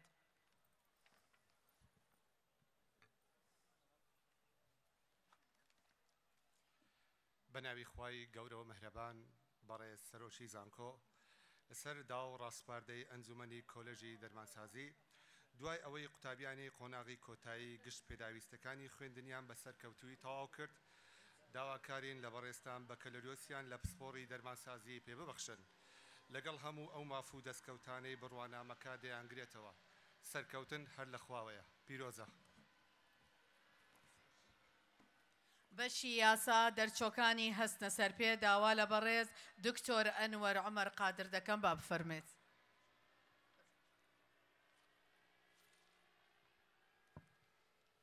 بەناوی خوای گەورە و میهرەبان بەڕێز سەرۆکی زانکۆ لەسەر داوا و ڕاستپاردەی ئەنجومەنی کۆلێژی یاسا دوای ئەوەی قوتابیانی قۆناغی کۆتایی گشت پێداویستەکانی خوێندنیان بە سەرکەوتووی تەواو کرد داواکارین لە بەڕێستان بڕوانامەی بەکەلۆرۆسیان لە پسپۆری یاسا پێ ببەخشن لەگەڵ هەموو ئەو ماف و دەستکەوتانەی بڕوانامەکە دەیانگرێتەوە سەرکەوتن هەر لە خواوەیە زۆر سپاس داوا لە دەرچوانی بەشی زمانی ئینگلیزی یەکەم هەستێتە سەر پێ داوا لە دکتۆر فوا ڕەشید عومەر سەرۆکی بەشی زمانی ئینگلیزی بفەرمێت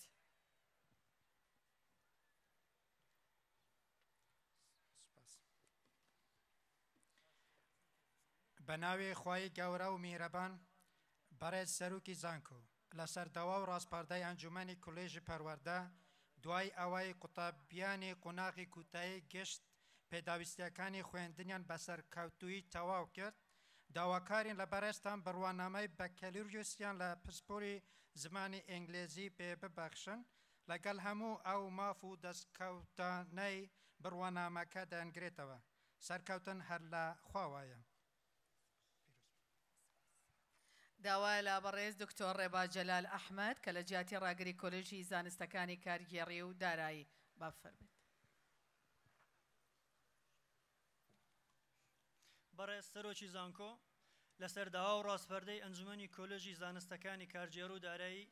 دوای ئەوەی قوتابیانی قۆناغی کۆتایی گشت پێداویستیەکانی خوێندنیان بەسەرکەوتووی تەواو کرد داواکارین لە بەڕێستان بڕوانامەی بە کالۆرۆسیان لە پسپۆڕی کارژێری ژمێریاری پێبەخشن لەگەڵ هەموو ئەو ماف و دەستکەوتانەی بڕوانامەکە دەیانگرێتەوە. داوا لە بەڕێز پرۆفیسۆر دکتۆر ئەحمەد ئەنوەردزەی سەرۆکی زانکۆی نۆڵج بڕوانامە ببەخشێ دەرچۆکان هەموو هەستنە سەر پێ. دەرچوەکان هەموو زەحمە نەبی هەستنە سەر پێ بە ناوی خوای گەورە و میهرەبان بەڕێز ڕاگری کۆلیژی ئەندازیاری بەڕێز ڕاگری کۆلیژی زانست بەڕێز ڕاگری کۆلیژی یاسا بەڕێز ڕاگری زانستەکانی کارجێڕی دارایی بەڕێز ڕاگری کۆلیژی دەرمانسازی بەڕێز ڕاگری کۆلیژی پەروەردە لەسەر ڕاستپاردەی ئەنجومەنی کۆلیژەکانتان و بە پێی ئەو دەسەڵاتەی پێمانراوە لە ئەنجومەنی زانکۆ لەبەر ئەوەی قوتابیانی قۆناغی کۆتایی بەشەکانی ئەندازیاری نەوت ئەندازیاری کۆمپیوتەر شێکردنەوەی نەخۆشیەکان ماکرۆبالۆجی پزیشکی و زانستی کۆمپیوتەر بەشی یاسا ژمێریاری و کارجێڕیکار دەرمانسازی و زمانی ئینگلیزی لە بەرامبەرمان ڕاوەستاون هەموو پێداویستیەکانی بڕوانامەی بەکەلۆریۆسیان بەدەستهێناوە بۆیە بڕیارماندا بە بەخشینی بڕوانامەی بەکەلۆریۆس بە هەر یەک لە بواری پسپۆری خۆی لەگەڵ ئەو هەموو ماف و دەستکەوتانەی دەیانگرێتەوە سەرکەوتن هەر لە خواوەیە پیرۆزە پیرۆزە پیرۆزە. یاخوا پیرۆستان بێ ئەم بڕوانامەیە کوڕان و کچانی کوردستانمان یاخوا پیرۆستان بێ چرکەساتی وەرگرتنی بڕوانامە زۆر سپاس دەستان خۆش بێ. ئێستا بەڕێزانە مەچینە لای یەکەم و دووهەم و سێمی سەر ئاستی زانکۆی نۆڵج سەرەتا داوا لە بەڕێز کاگومێت خۆشنا و پارێزگاری هەولێر و بەڕێز دکتۆر ئیبراهیم و هەروەها بەڕێز کاک یعقوب با بفەرمون بۆ سەر ستێج خەڵاتی یەکەمەکەمان ئۆتۆمبیلێکی تایبەت کیلۆمەتر سفر کیا ڕیۆ خەڵاتی یەکەم دابەژەکەین.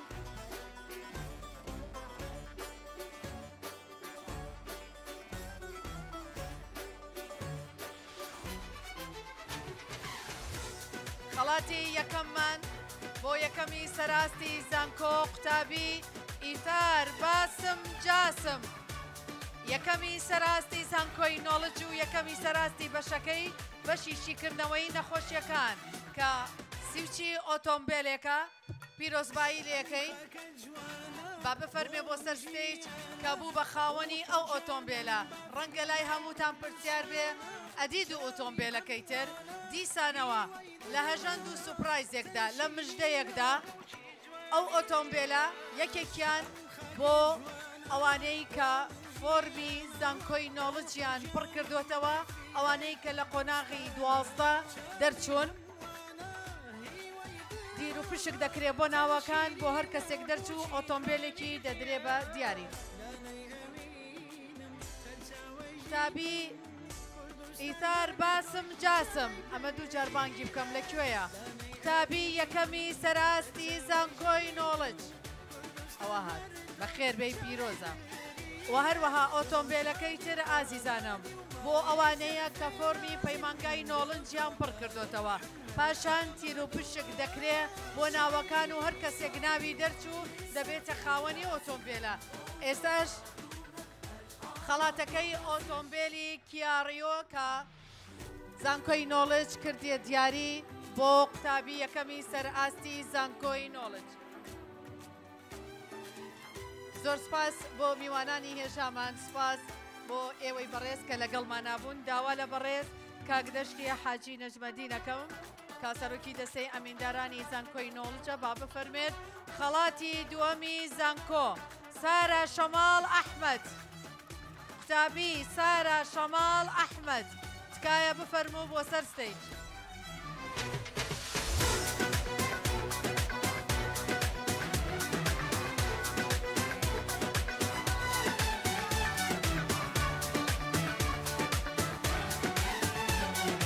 قوتابی سارا شەماڵ ئەحمەد پلەی دووەمی بەدەستێناوە لەسەر ئاستی زانکۆی نۆڵج لە بەشی یاسا. سارا لەکوێوەی باشە پیرۆزە بێن سارا خانم هەمووی خەڵاتی تایبەت و گرنگیان پێدەبەخشرێت. یەکەم و دووەم و سێمی سەرئاستی زانکۆی نۆڵج. پاشان سێمی سەراستی زانکۆ بە ئەویش ئامادە بێ ڤیان عومەر ئەبوبەکر ئەحمەد لە بەشیشی کردنەوەی نەخۆشیەکان.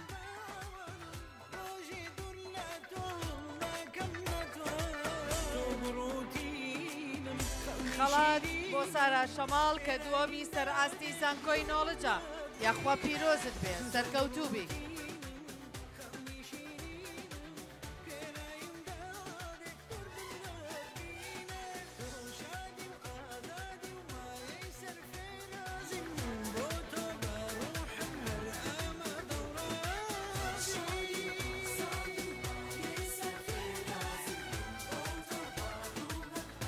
وێڕای پیرۆزبایی دەستخۆشی سپاس پیرۆزە بێ سپاس بۆ کاک دەشتی. داوا لە بەڕێز پرۆفیسۆر دکتۆر ئەحمەد ئەنوەر دزەیی سەرۆکی زانکۆی نۆڵجەکەم خەڵاتی ڕێزێنان ببەخشێ بە سێمی سەراستی زانکۆی نۆڵج ڤیان عومەر ئەبوبەکر ئەحمەد.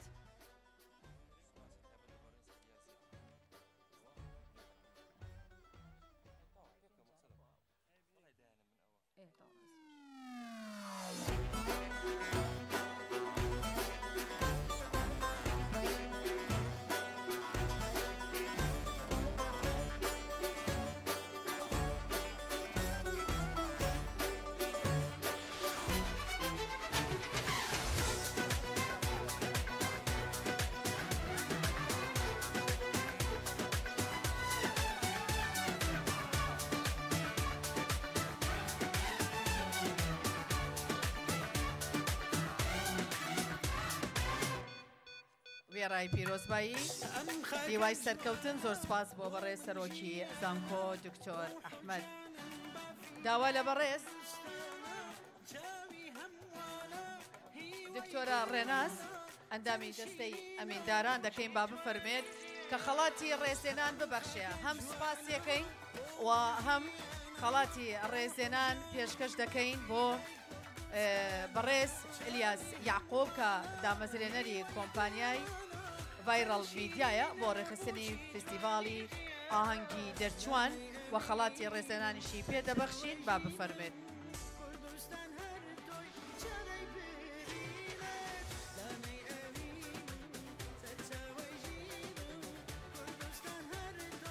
خەڵاتی ڕێزێنانی پێدەبەخشین با بفەرمێت.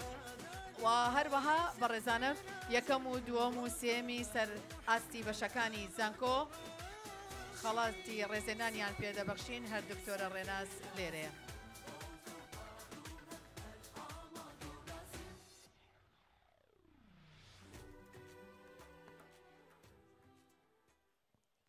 دیبەنێکی گەلێک جوان خوشک خەڵاتی ڕێزێنان دەبەخشێ بە براکەی تەمەند درێژ بن هەمیشە هەر بەیەکەوە بن. زۆر سپاس بۆ تۆ کاگەلیاس کە ئەتوانین بڵین ئەم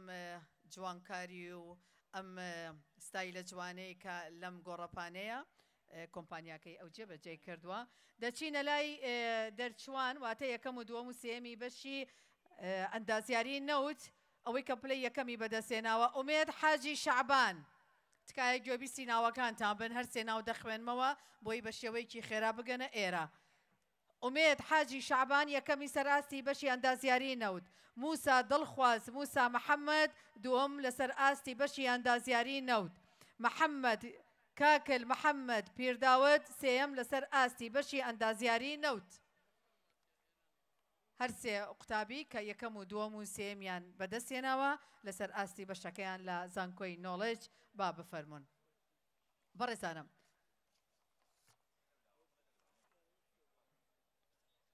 جارێکی تر دووبارە یەکەمەوە کە زانکۆی نۆڵج سەرۆکی دەسەی ئەمینداران دە کورسی بە خۆڕایی بێبەرامبەر کردە دیاری بۆ کوڕ و کچی تاقانەکانی ئەنفال ئەوانەی کە قوربانیان داوە لە پێناو ئەم خاکە جوانەوە بەرز ڕاگررتنی ئاڵای نیشتیمان چ لە زانکۆ جا لە هەر زانکۆیەک بن خۆتان نەزانن زانکۆکانی ئەوانەی کە بەڕێز کاک یعقۆب خاوەنی پرۆژەکەیەتی و هەروەها بەڕێز کاک دەشتی سەرۆکی دەستەی ئەمیندارانن زانکۆکانیان چ لە هەولێر چ لە پەردێ چ لە کەرکک چ لە بەغداد چ لە مووسڵ زانکۆی نۆڵج زانکۆی قەڵم زانکۆی کتاب زانکۆی فڕقان زانکۆی نوخبە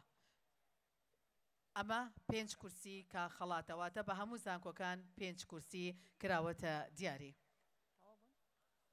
و هەروەها 5 کورسی دیکە لە پەیمانگەی نۆڵج لە هەولێری پایتەخت ئەویش کراوەتە دیاری بۆ کوڕان و کچانی تاقانەی ئەنفال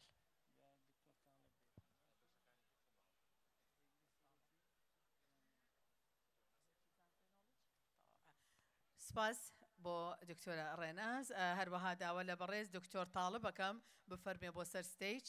کە یەکەم و دووەم و سێمی بەشی ئەندازیاری کۆمپیوتەر خەڵات دەکرێت جێگری سەرۆکی زانکۆی نۆڵج یوسف عیسام ئەحمەد یەکەم لەسەر ئاستی بەشی ئەندازیاری کۆمپیوتەر ئارام ئەبوبەکر عەبدوڵڵا دووەم لەسەر ئاستی بەشی ئەندازیاری کۆمپیوتەر دەریا موئەیەد عەبدولوەهاب سێم لەسەر ئاستی بەشی ئەندازیاری کۆمپیوتەر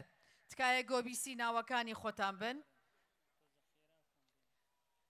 یوسف عیسام ئەحمەد یەکەمی بەدەستهێناوە ئارام ئەبوبەکر عەبدوڵڵا پلەی دووهەمی بەدەستهێناوە دەریا موئەیەد عەبدولوەهاب تکایە بە شێوەیەکی خێرا و گوێبیستی ناوەکانی خۆتان بن و بفەرمونون و هەروەها هەرسێ یەکەمەکەی تریش واتە یەکەم و دووەم و سێم دەخوێنمەوە بۆ ئەوەی ئامادەباشی بکەن لەسەر بەشی دەرمانسازی شایان مصلح عەبدولکەریم یەکەمە لەسەر ئاستی بەشی دەرمانسازی بەس دەوێدا بۆستن بۆی ئامادە بن لاڤین حسین عەبدوڵڵا دووەم لەسەر ئاستی بەشی دەرمانسازی کانی حسین محەممەد عەبدوڵڵا سێم لەسەر ئاستی بەشی دەرمانسازی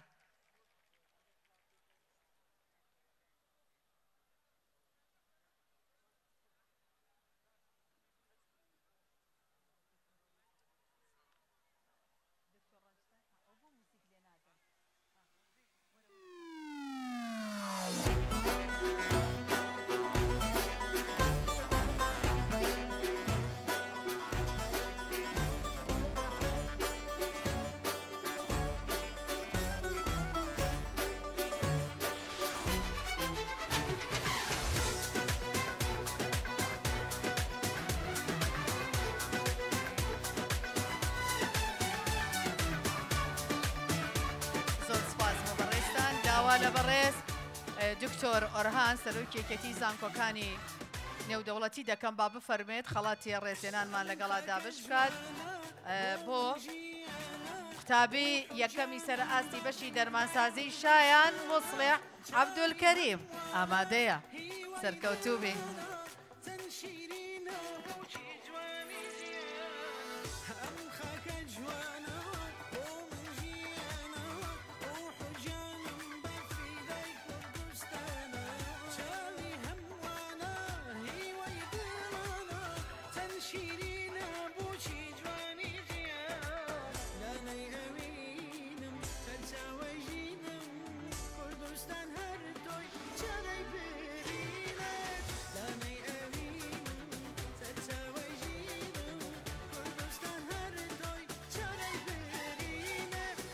خەڵات بۆ لاڤین حسین دووهەم لەسەر ئاستی بەشی دەرمانسازی لەگەڵمان ببێنەرەوە دکتۆر دووهەم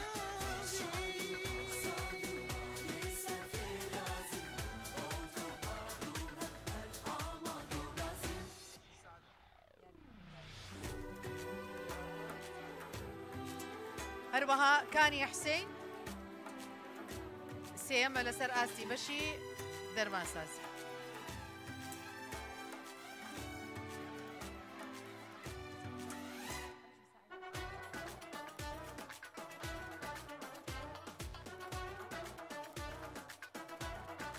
زۆر سپاس بۆ بەڕێز دکتۆر ئۆرهان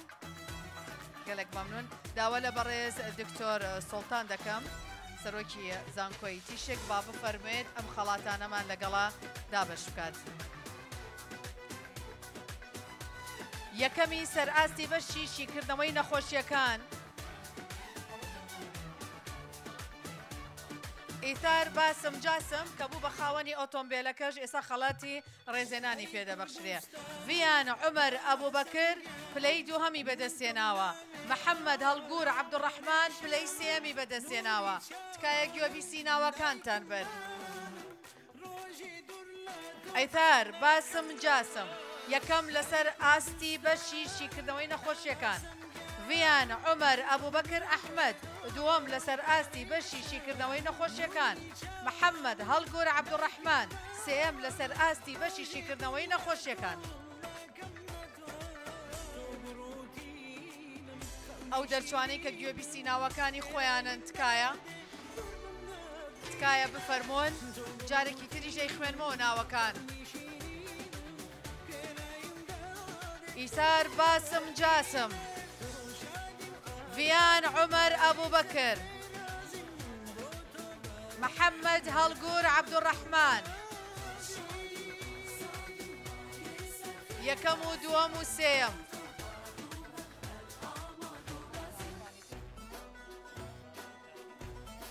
دەچمە بەشی هیچ دەرچووە کات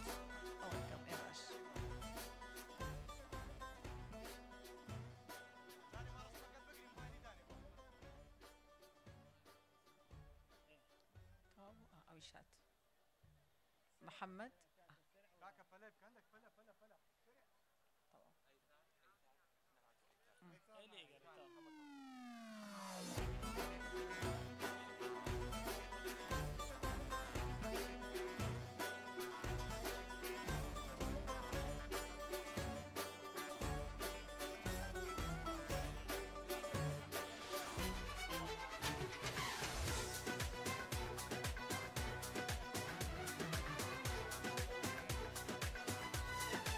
داوا لە هەرسێ دەرچووی تر یەکەم و دووەم و سێم لەسەر بەشی مایکرۆبایۆلۆجی پزیشکی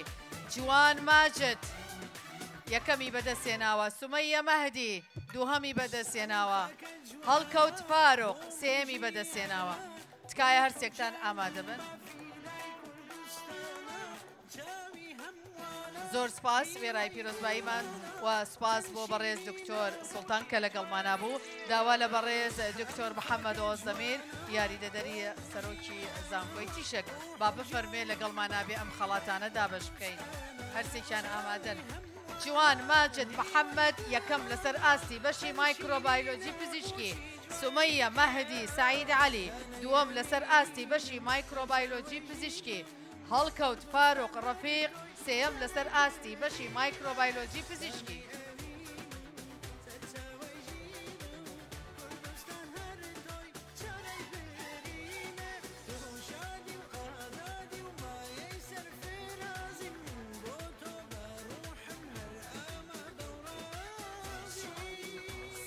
وەداوا لە یەکەم و دووەم و سێمی سەر ئاستی بەشی زانستی کۆمپیوتەرەکان خۆیان ئامادە بکەن توانە حسین ئەحمەد پلەی یەکەمی بەدەستێناوە سارا خالید محەممەد پلەی دووەمی بەدەستێناوە عەبدولمەجید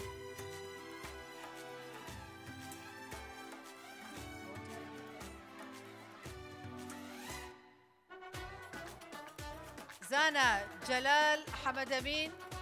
پلەی سێمی بەدەستێناوە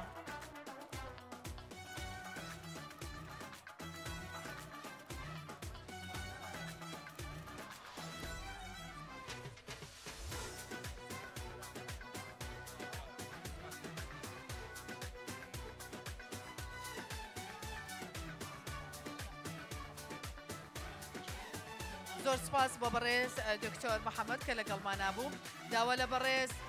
دکتۆر کاروان دەکەین یاریدەدەری سەرۆکی زانکۆی هەولێری پزیشکی با بفەرمێت لەگەڵمانە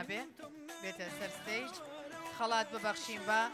توانە حسین ئەحمەد یەکەم لەسەر ئاستی بەشی زانستی کۆمپیوتەر سارا خالید محەممەد پلەی دووەمی بەدەستێناوە عەبدولمەجید زانا جەلال سێمی بەدەستێناوە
گەلێک مەمنون زۆر سپاس بۆ بەڕێز دکتۆر کاروان داوا لە بەڕێز مامۆستا فەرەنگ غەفور بەڕێوەبەری گشتی ڕۆشنبیری و هونەری هەولێر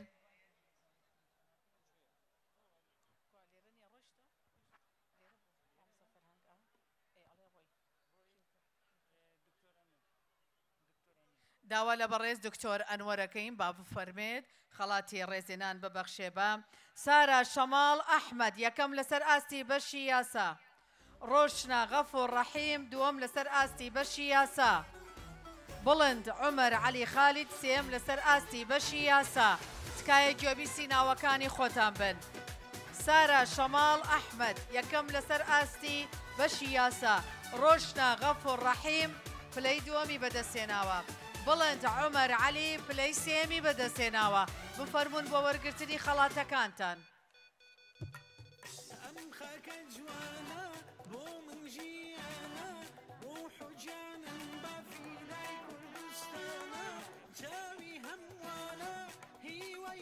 و هەروەها ئەم سێ قوتابیە کە پلەی یەکەم و دووەم و سێمیان بەدەستێناوە تکایە گوێبی سیناوەکانتان بن نەدا محەممەد مەهدی یەکەم لەسەر ئاستی بەشی کارگێڕی کار ڕەشا هایت ئەحمەد دووەم لەسەر ئاستی بەشی کارگێڕی کار مهند عەبدولکەریم محەممەد سێم لەسەر ئاستی بەشی کارگێڕی کار تکایە گوێبی سیناوەکانی خۆتان بن و بفەرمونون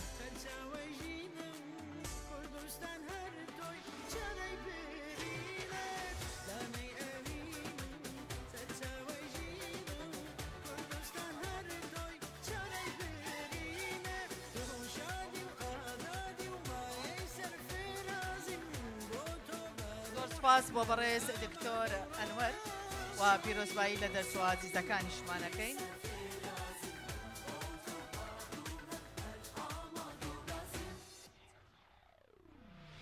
سپاس بۆ بەڕێز دکتۆر ئەنوەر داوا لە بەڕێز دکتۆر مەروان دەکەم کەرم کات خەڵاتی ڕێزێنان ببەخشێ بە یەکەم و دووەم و سێم ناوەکانیشیانم خوێندەوە نەدا محەممەد مەهدی یەکەم لەسەر ئاستی بەشی کارگێڕی کار ڕەشا هایت ئەحمەد عیسا دووهەم لەسەر ئاستی بەشی کارگێڕی کار مهند عەبدولکەریم محەممەد سێم لەسەر ئاستی بەشی کارگێڕی کار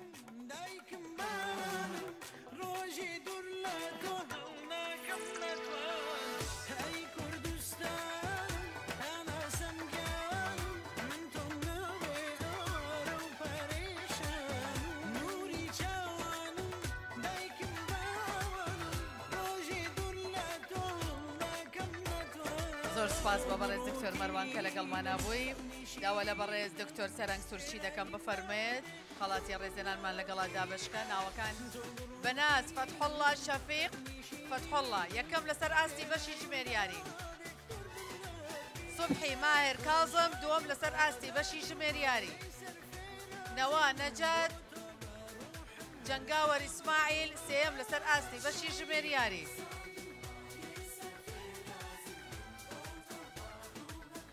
بەناز فەتحوڵڵا سوبحی ماهر نەوا نەجات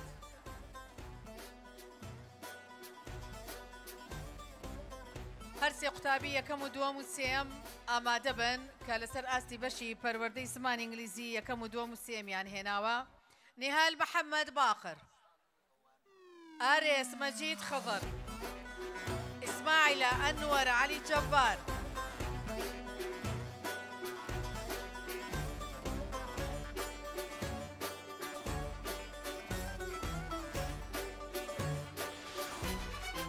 هەروەها بەڕێزانم بۆ ئاگاداریتان ئێمە ئاهەنگمان هەیە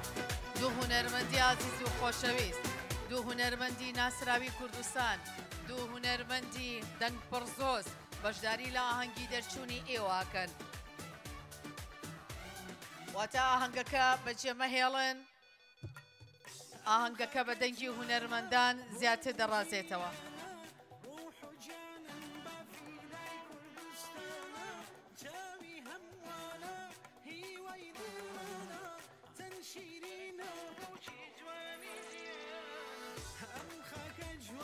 زۆر سپاس بۆ بەڕێز دکتۆر سەرهەنگ کە لەگەڵمانە بوو.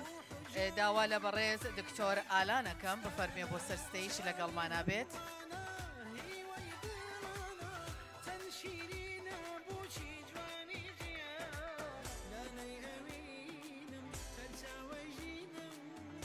خەڵاتی ڕێزێنان بۆ نیهال محەممەد باقر یەکەم لەسەر ئاستی بەشی پەروەردەی زمانی ئینگلیزی.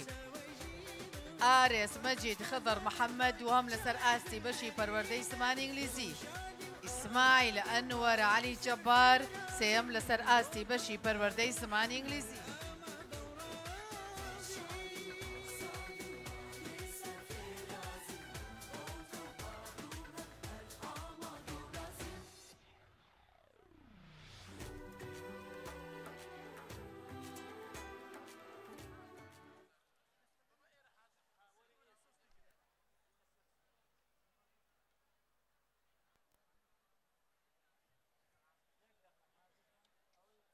ئەمڕۆ زانکۆی نۆڵج ئاهەنگی بەرفراوانی بۆ دەرچوە عزیزەکانی کرد. ئەمڕۆ خولی سێزەمینی بەڕێ کرد. ئەم شەو هە لە نێو ئەم گۆڕەپانە ئاهەنگێکی قەشەنگ. زۆر سپاس بۆ بەڕێز دکتۆر ئالان کە لەگەڵمانە بوو. ئاهەنگێکی گەلک گەورە هوندوو هونەرمەند بەشداری تیاکەن جارێ ناوەکانی ناڵێن، بەڵام ئێستا ڤیدۆیەک ئامادەیە بەڕێزانم، ڤیدۆیەک سەبارەت بە زانکۆی نۆڵج هەمومان سەرنجە دەین پاشانە گەڕێنەوە لای یەک کە ئاهەنگێکی گەلک قەشەنگ ئامادەیە. فەرموون. پێویست بە بیرکردنەوە ناکات، بڕیارێکی دروستت داوە. هیچ بیرکردنەوەی ناوێت؟ چۆن؟ زانکۆی نۆڵج هەڵبژاردە گونجاوەکەیە، ناوەندێک بۆ ئەوەی ببیت بە کەسی خەونە گەورەکانت. ڕێگاکە لێرەوە دەست پێ دەکات لە شوێنێک کە زانست و ژینگەیەکی لەبار بۆ فێربوون دەتگەێنن بە ئامانج. تۆش دەتەوێت لە کۆلێژی تەکنیکی زانکۆی نۆڵج بخوێنیت؟ زانکۆی نۆڵج کۆمەڵگایەکە پڕە لە وزە و هیوا کەسایەتیت بۆنیاد دەنێت، سنوورەکانت بۆ ئاڵاکە و بربەستی بەردەم خەونەکانت لابات. لە زانکۆی نۆڵج تیۆری دەبێت بە پراکتیک. ئێمە ژینگەیەکی فێرکاری پێشکەوت و مۆدێرنمان بۆ ڕەخساندوویت تا بە متمانەوە سەیری داهاتوو بکەیت. بەشی پزیشکی ددانی زانکۆی نۆڵجم تاڵ کرۆ، ئێستاش چارەسەری چارەخوازەکانم دەکەم. توێژینەوە و داهێنان بەشێکن لە دیدگای ئێمە. لە زانکۆی نۆڵج بخوێنن تا بڕوانامەکانتان بڕوانامەی شارەزایی و دەستکەوتنی کار بێت. زانکۆی نۆڵج باشترین هەڵبژاردەیە بۆ گەیشتن بە ئامانجەکەت. من زانکۆی نۆڵجم تەواو کردو، ئێستا خاوەن کاری خۆمم. لە ژینگەیەکی فێربوونی پێشکەوتوودا مامۆستایانی بە ئەزمون ڕێنیشاندەری تۆن لەم گەشتەدا.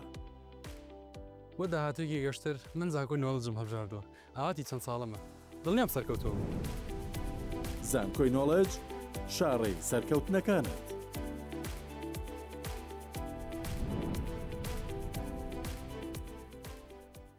عندما تفكر في الجامعة يجب عليك أيضاً أن تفكر في المكان الذي ستؤمن فيه مستقبلك. جامعة نولج تضمن لك مستقبلاً باهراً، ومن هنا تشعر أن هناك الكثير ممن حققوا أهدافاً عظيمة. جامعة نولج تقربك من عالم الفرص المتاحة لسوق العمل. اسم جامعتك شهادة أخرى. بعد التخرج أنت الرائد في إيجاد وظيفة. سيتمكن الطلاب من تجربة عمل أقسامهم لتوفير موظف مبتكر وذو مهارة لسوق العمل.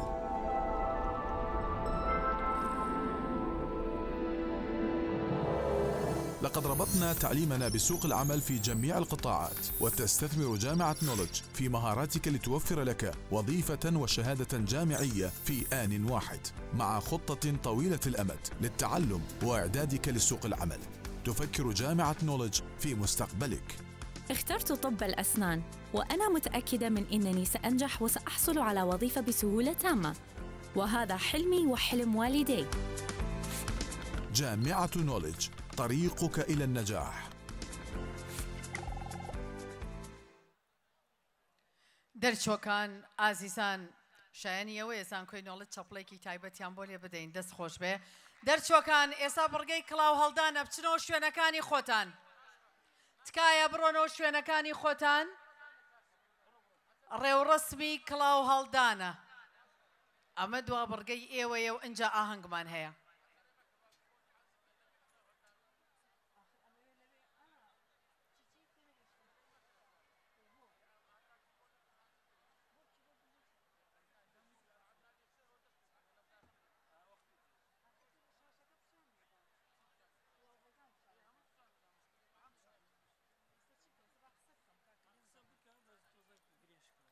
دەرچۆکان قوتابیان ئازیزان بچنەوە شوێنەکانی خۆتان ڕێوڕسمی کڵاو هەڵدانە ئامادە بن هەمووتان هەستە سەر پێ بۆ ئاگاداریتان لە دوای کڵاو هەڵدان ئاهەنگمان هەیە بۆ هێوە هەردوو هونەرمەندی ئازیز هونەرمەند یونس تووتنچی بەرهەمێک پێشکەشەکات و هەروەها هونەرمەندی ئازیز هونەرمەند ئاراراتیش لەگەڵتان نابێ واتە ئاهەنگێکی قەشەنگ بە دەنگی هەردوو هونەرمەندی ئازیز و خۆشەویستی کوردستان ئاهەنگەکە دەڕازێتەوە دەرچۆکان بچنەوە شوێنەکانی خۆتان تکایە دایکان و باوکان کەمێک لێیان دوورکەونەوە چونکە ئاهەنگی ئەوانە بڕگەی کڵاو هەڵدان هەمووتان هەستە سەر پێ ڕووبکەنە ستەیجەکە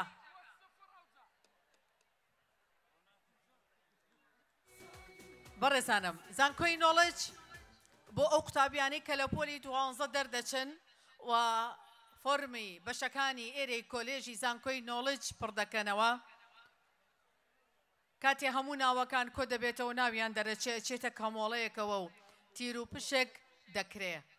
ئەوەی کە بەخت یاوەری بێ دەبێتە خاوەنی ئۆتۆمبیلێک لەو ئۆتۆمبیلە نازدارانەی لەویادان دراون کیاڕیۆ و هەروەها پەیمانگای نۆڵەج بە هەمان شێوە ئەوانەی فۆرمیان پڕ کردوتەوە ئەیانەوێ بپنە قوتابیەک لەو پەیمانگایە ناوەکانیان هەموو ئەچێتە کەمۆڵەیەکەوە و پاشان ناوێک هەڵدەبژێریە بەخت یاوەری بوو ئەوە ئەبێتە خاوەنی ئۆتۆمبیلێکی تر یەکێک لەو ئۆتۆمبیلانە ئامادەن ئامادەن دا نۆ پێکڤە هەموومان ئێڵێنەوە هەشت حەفت شەش پێنج چوار سێ بۆ دووبارێکەمەوە کاک باش داواکەن ئەڵێن دووبارێکەرەوە خەتای من نییە یەڵا ئازیزانم بەیەکەوە دا نۆ هەشت حەفت شەش بە هێواشی ئەڵێم ئەڵم نەوەک پێم دووبارەکەنەوە پێنج چوار سێ ئەها چەند بێت ئەنگن دوو یاگە یەخوا پیرۆستان بێ یەخوا مبارەکتان بێ یەخوا دایم سەرفراز بن پیرۆستان بێ بڕوانامە بە ئیوان بەردەوامیتان ڕخشە بێ بۆ ماستەرنامە وای گەورە دایک و باوکیشتان هەمیشە ئەوها دڵخۆشکە هەڵای پیرۆزی کوردستان لەگەڵ بەرزیەک هەڵکە پیرۆز بێ ئاهەنگی دەرچوون زۆر لێتانجا ڕۆم و کڵاو لە هەر کوێیەک ئەو ئاڵایەتان بی دەستە سەرسن بۆی بکەن سڵاو پیرۆستان بێ بکردکە ساتە مبارەک بێ بڕوانامە ڕخشە بێ لە دوا ڕۆژی ڕوون لە ماستەر و دکتۆر نامە پیرۆستان بێ ڕۆژی دەرچوون کڵاوی ئەکادیمیایی لە نێو کوردستانی پڕ لە زانستخوازی واشتەوایی من لە جیاتیەوە سپاس دەدێرم سپاس بۆ کوردستان سپاس بۆ هەولێری پایتەخت سپاس بۆ حکوومەتی کوردستان سپاس بۆ زانکۆی نۆڵەج سپاس بۆ سەرۆکی دەستەی هەمداران سپاس بۆ خاوەنی پرۆژە و سپاس بۆ ئەندامانی ئەنجومەنی زانکۆ سپاس بۆ ئەندامانی دەستەی سەرۆکایەتی دەستەی زانکۆ و هەروەها سپاس بۆ ئەندامانی دەستەی ئەمینداران سپاس بۆ مامۆستایان سپاس بۆ مامۆستای دایکان و باوکان سپاس بۆ هێزی پێشمەرگە سپاس بۆ پایتەختە جوانەکەمان سوێن بە حاجی پیرۆزی کوردستان یەک بە یەک خزمەتتان بکەم سپاسی ڕۆڵتان بکەم ئەمە سپاسی ئێوەیە دەرچووەکان بۆ هەموو کوردستان بۆ حکوومەتی هەرێمی کوردستان بۆ زانکۆی نۆڵج بۆ هەموو ئەوانەی بۆ مامۆستایان بۆ هەموو ئەوانەی کە ڕۆڵیان هەبوو لە پێگەێنەرانی ئێوە کە بەم ڕۆژە گەیشتن کە بڕوانامەی بە کالۆرێستان وەرگرت سپاس بۆ دایکان و باوکانتان سپاس بۆ خوشک و برایانتان سپاس بۆ ماڵباتتان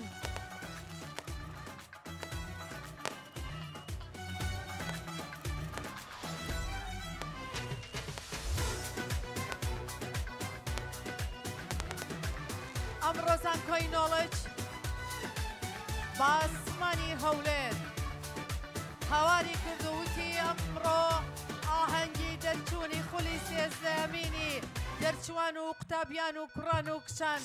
پێشکەش دەکەین بە کوردستان پێشکەش دەکەین بە سەرجەم کایەکانی کارکردن لە کوردستان سوێنماندان بۆ ئەوەی خزمەت بکەن سوێنماندان بۆ ئەوەی وەفادار بن بەرامبەر بە خاکی پیرۆزی کوردستان و بە ئاڵای نیشتیمانمان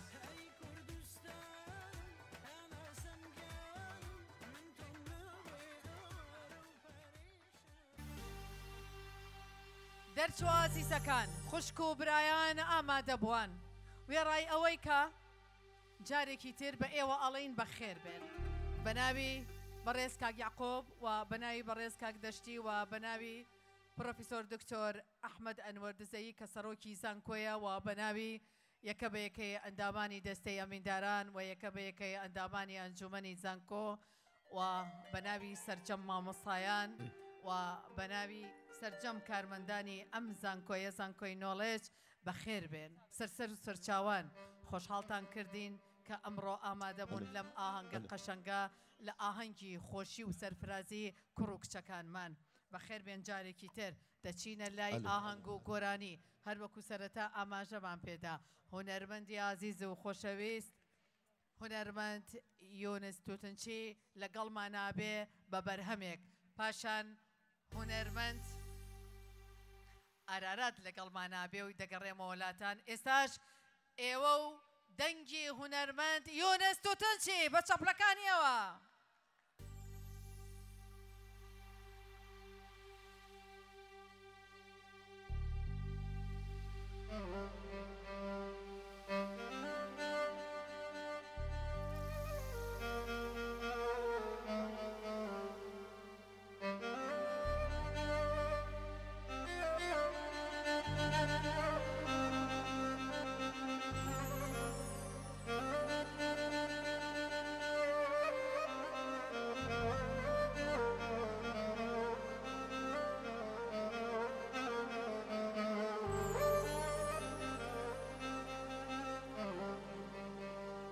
دادن جانا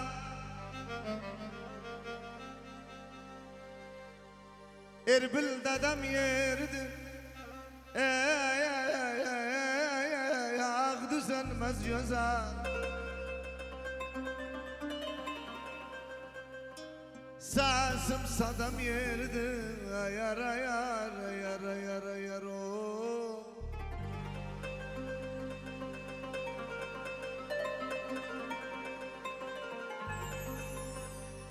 Umadım ağam yüz konak gelip gider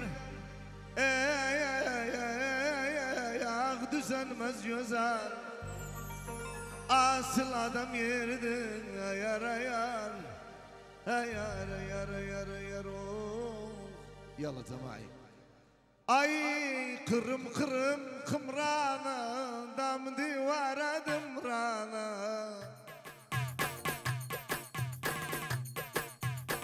Kırım kırım kımrana Dam divara dımrana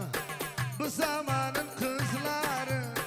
Düzen kimin sımrana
ليرة مولاها وليرة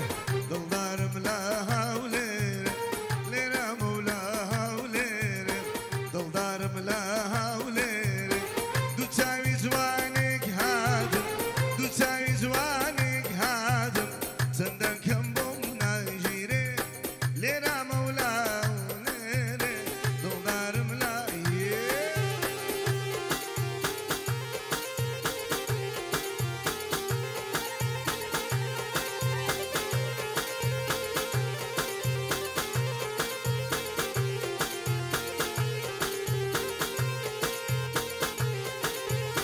بزواني خوي ننازي بشوي تابي بل بزواني خوي ننازي بشوي تابي بل هول ندم بيتالا هول ندم بيتالا اين دولا برازي لنا مولا وليري نوبر ملا وليري لنا مولاها وليري نوبر ملاها وليري نساوي زوانك هانا نساوي زوانك هانا صدق يمم نايجيري لنا مولا وليري دلدار ملا وليري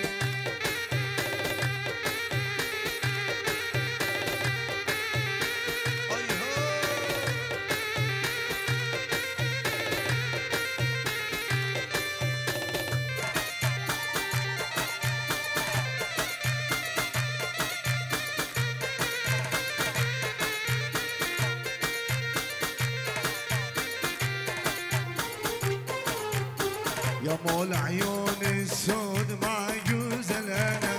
يا مول عيون السود ما يجوز لنا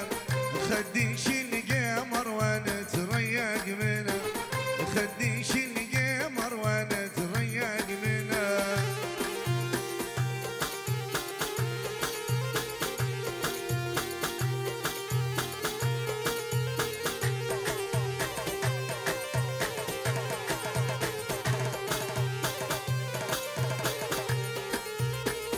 لابس الفستان تسرق يا لطيف لابس الفستان تسرق يا لطيف لاني مجنونة ولا عقلي خفيف لاني مجنونة ولا عقلي خفيف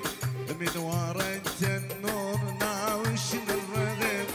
من ورا التنور ناوش الرغيف يا رغيف الحلوة يكفيني السنة يا رغيف الحلوة يكفيني سلام زۆر سپاس چاوتا ماز دەکەم قوربانی دەوم چاوتا ماز دەکەم من وەکو هونەرمەند دیاری هاتیمە دیاری خات و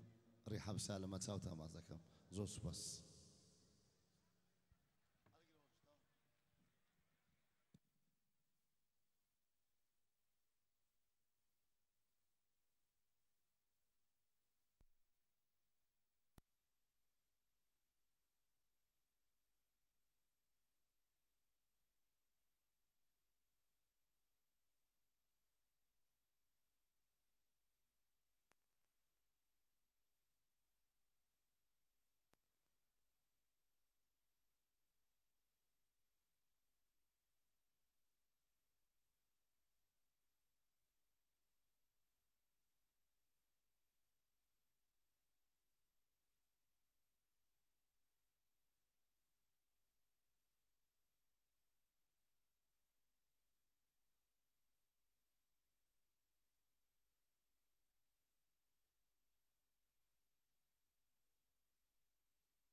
ئێمە بەردەوامین لەگەڵ ئێوەدا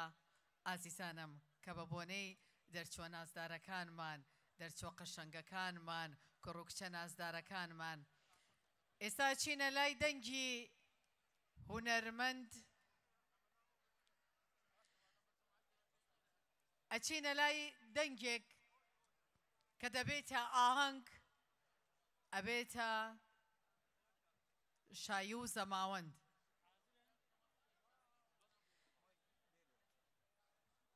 ئەچینە لای لەرزین لەرزین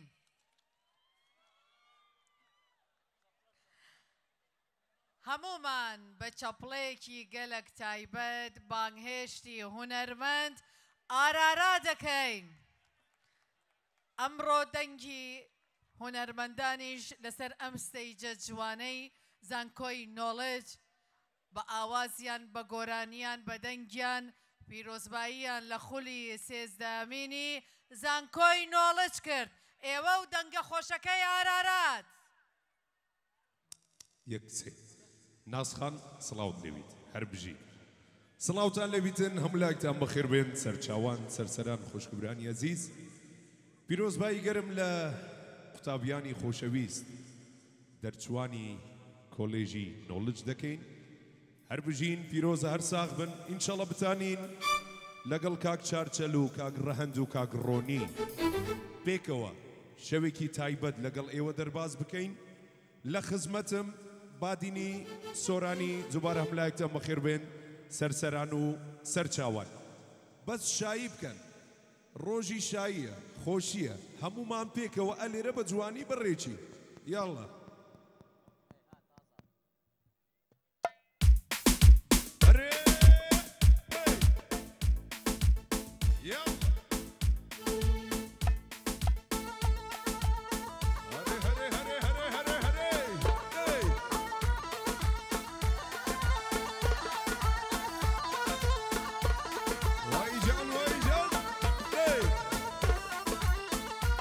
قوتابیان میوانان ئەوەی حەزی لە هەڵپەرچێ با بێتە پێش لێرە مەجالی شایی هەیە هەمووتان پێکەوە هەر بژی یاڵە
بزاز مال دخيرة يا بي كراسي فيدورة كراسي شايك بي يارم من ضيالة كراسينا يا بي ويدا دوبي يدات خومن ما ياوم لسر ولا وايتو زور يار لدا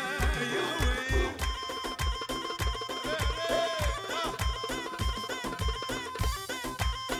يلا صار شوبي اربجي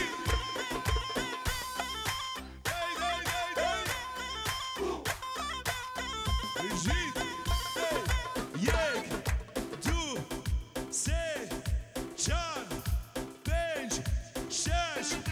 جان جان جان جان اري اري دك دك دك ريجدون انزل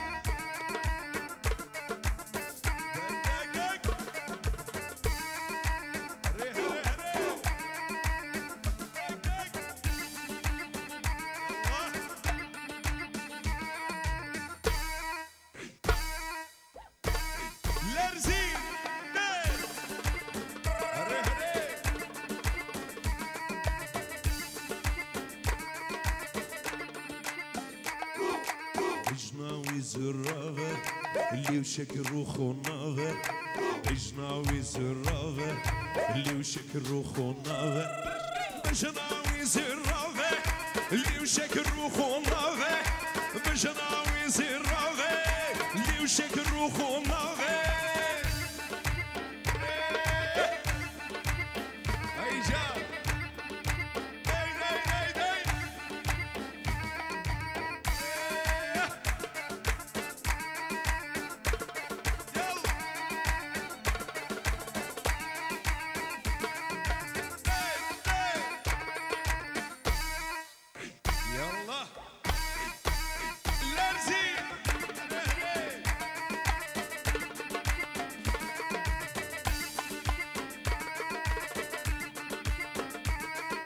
شاوي ويبلك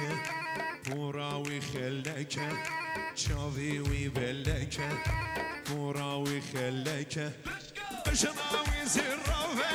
اللي وشك الروح وناوي بجناوي زراوي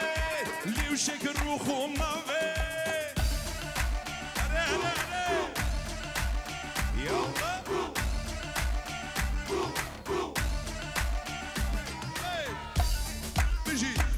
قوتابیانی خۆشەویست میوانانی ئەزیز بەس بۆ قوتابیان نییە شایی میوانەکانیش دەتوانن شایی بکەن هەمووتان پێکەوە بۆ خۆشی دەرچوان یاڵا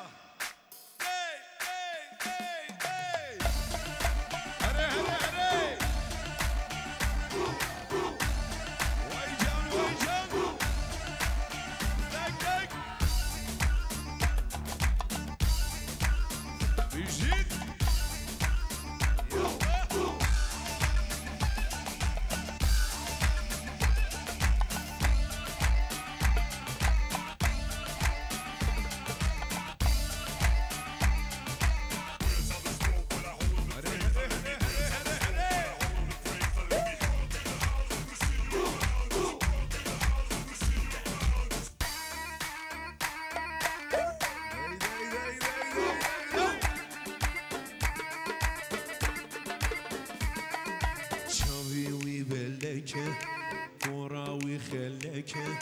شافي ويبلك وراوي خلك بجناوي زراوي اللي وشك الروح وناوي بجناوي زراوي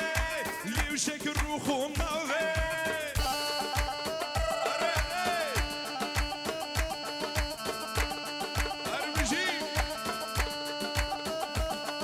لو بجنوب على جوانا ضلتيني تالرزانة لو بجنوب على جوانا ضلتيني تالرزانة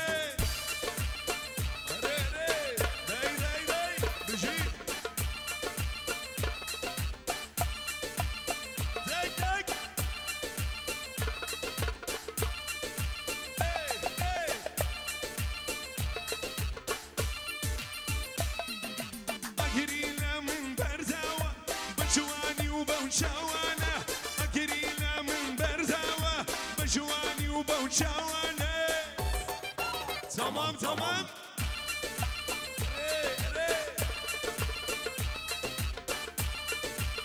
يلا تمام تمام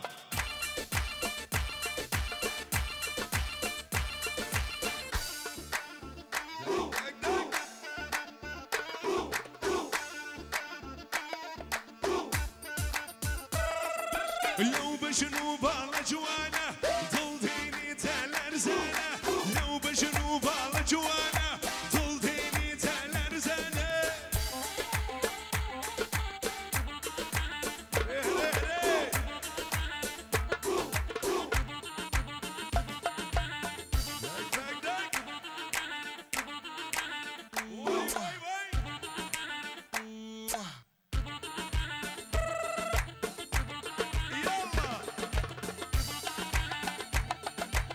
دل الله من ملكه دل الله من ملكه جورا شو بلكه قندي ما توعيك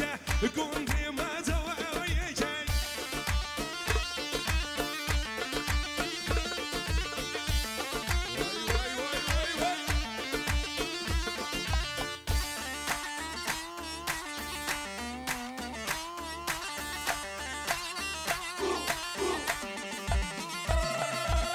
Çınarı ha çınarı Vaza heyrana teyyari Çınarı ha çınarı Vaza heyrana teyyari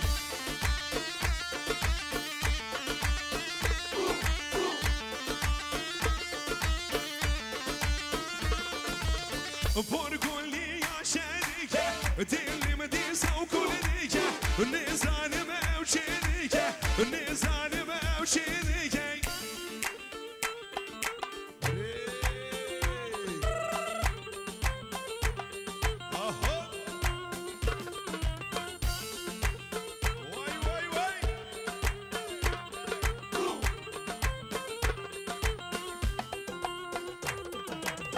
دي ورني ورني ورني دي ورني ورني ورني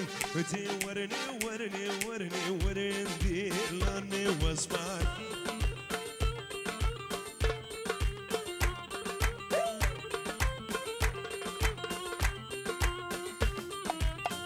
اسمري بجوري نادم دي ورني ورني ورني دي البري بجوري نادم ورني دي لاني واسمع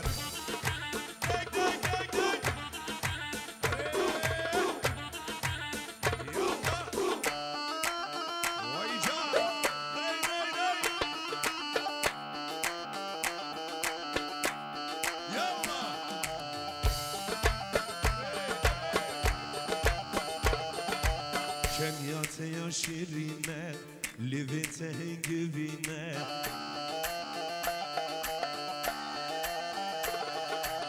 كان يا شيرينة لبيته قبينة هيجان هيجان جان جانو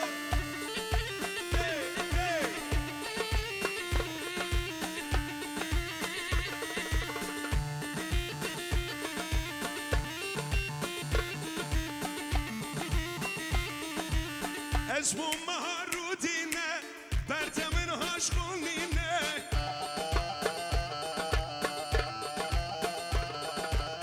اسمو مهرودينه برته من هاشخونينه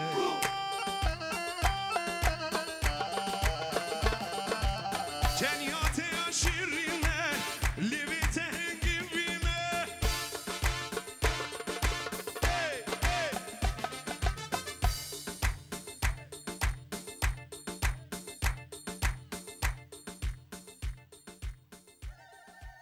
هربجين هربجين هربجين مادي نبن مادي نبن يلا هالبرشي سوراني او تسري بايدك يك بايدك كيف يخوتانا يلا بس همو تابيك كوا جماعتي بشتو ما شاء الله قام لي شايتان قرمه ورنيره بس بيكنا يك شايت خوا باريك بيت بيكنا يك شايت كتابياني خوشويست میوانانی عزیز بیکنه یک شایی با ریکوبیک بیت لبر تصویر هەمووتان پێکەوە یەک شایی دڵە بەشار بڕۆ دەیدای ئەوە تا بژیر دەیدای یاڵا هەر بژیر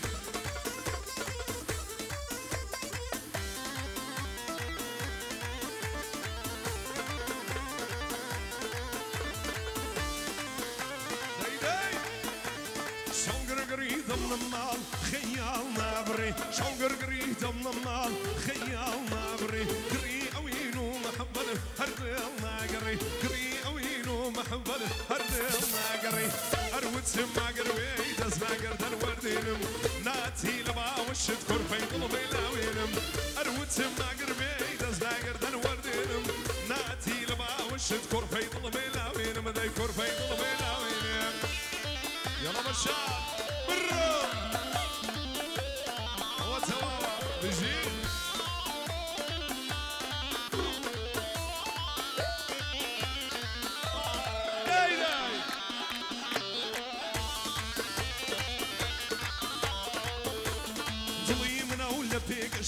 عشقي النساوة طوي من أولى في قشتي عشقي النساوة أو خالا نيل سرد بو كسبوك وجاوة أو خالا نيل سرد بو كسبوك وجاوة أروت ما قربي دزنا قردن وردينم ناتي لبا وشد كورفي ضلبي لاوينم أروت ما قربي دزنا قردن وردينم ناتي لبا وشد كورفي ضلبي لاوينم داي كورفي ضلبي لاوينم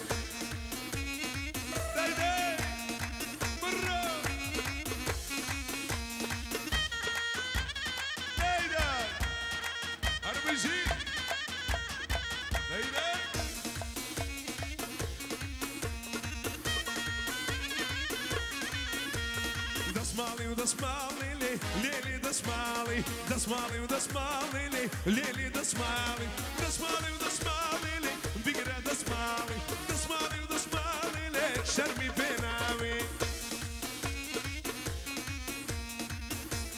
داي ايها برو يلا بشار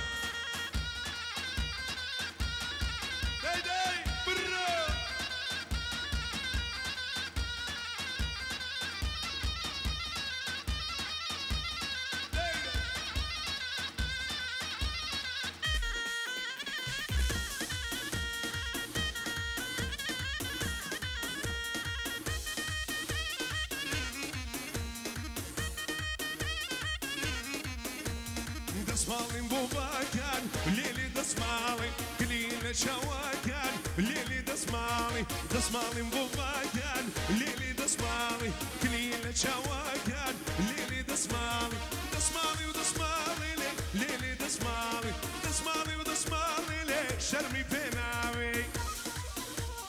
داي بجي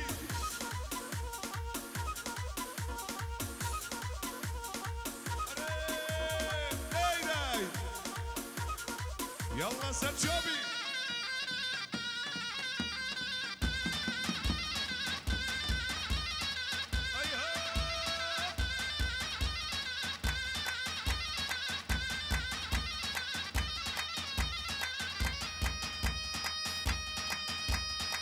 بجيد يلا بشار برا يلا قطابياني نولج دايداي ايها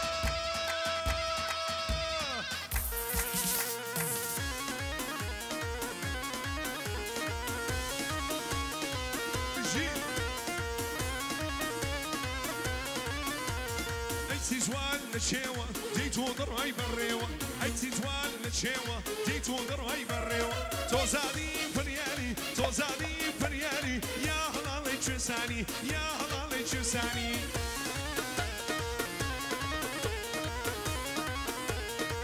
بجيب أوتا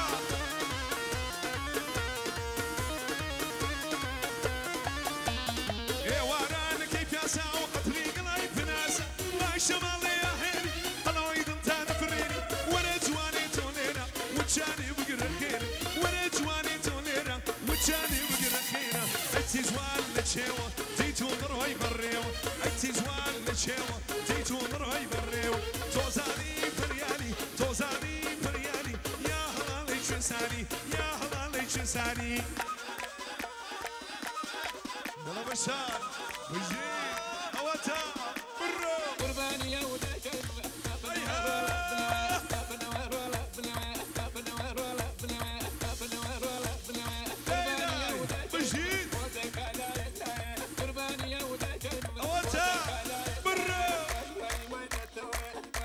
يلا بابا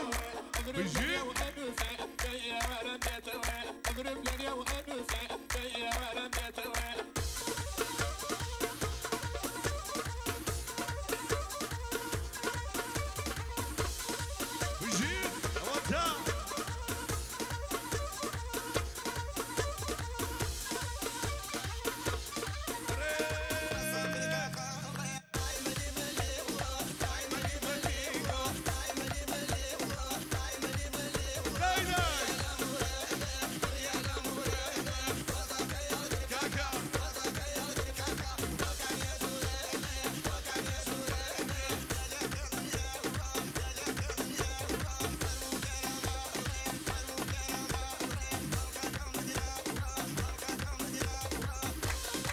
هربجي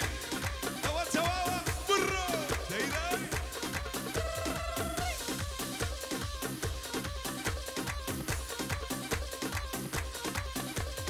وي ملكا وكمان على السرف كان لكا وي ملكا وكمان على السرف كان لكا وعلى ما ديزاني ومن مالي هم يا لكا وعلى ما ديزاني شنو ميلم يا لكا يلا بجي هوا تواوا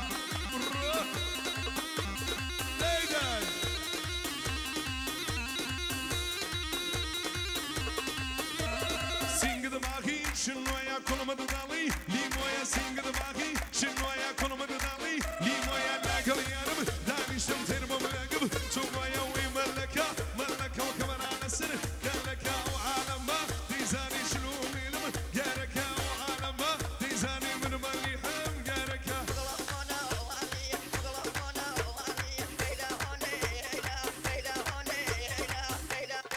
بجي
هربجين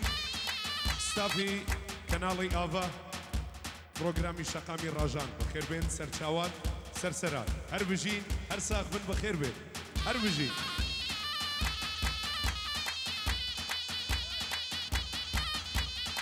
يلا بجين ايها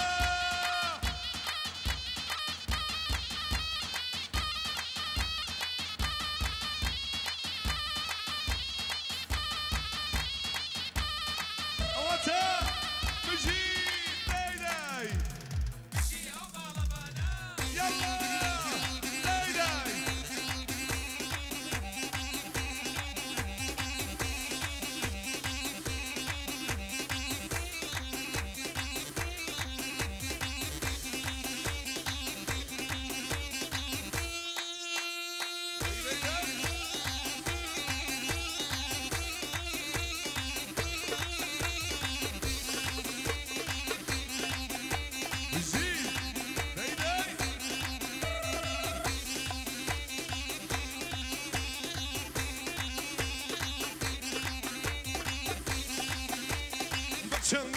بتشاندي بتشاندي توبان رقص بتشاندي قولوا بتشاندي بتشاندي توبان رقص بقرب بولي هواي بو حمل لا بيساقس بقرب بولي هواي بو حمل لا بيساقس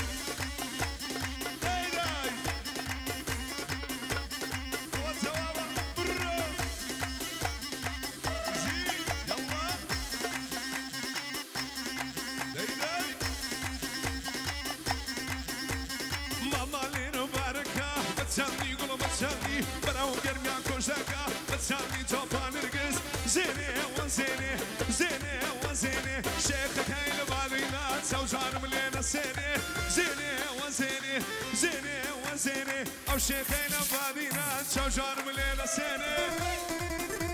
هربجي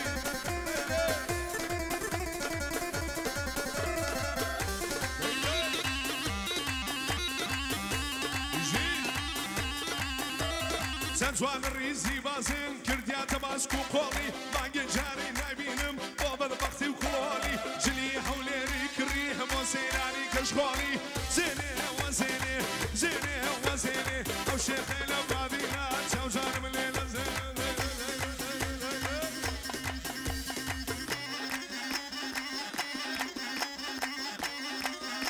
بجين يا بشار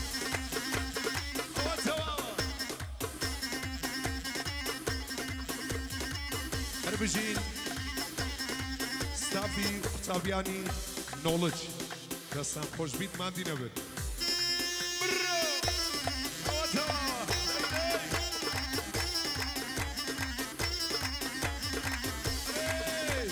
هناري لبرزي بايلين دود الارزي هناري لبرزي بايلين دود الارزي شرم ملاكاكي نكر كوزا بيدانا ارزي بقول لي برنوني بري لا بركولا قودرزي بقول لي برنوني بري لا بركولا قودرزي يلا بشار بيجي وتواوا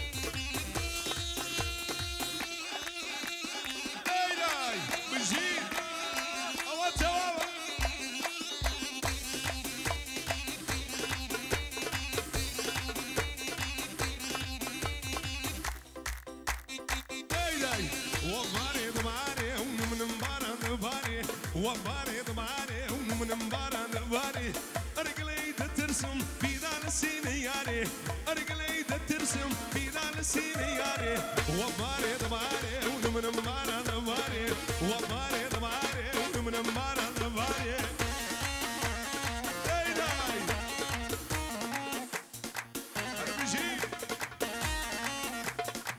أي ما شاء الله تعالى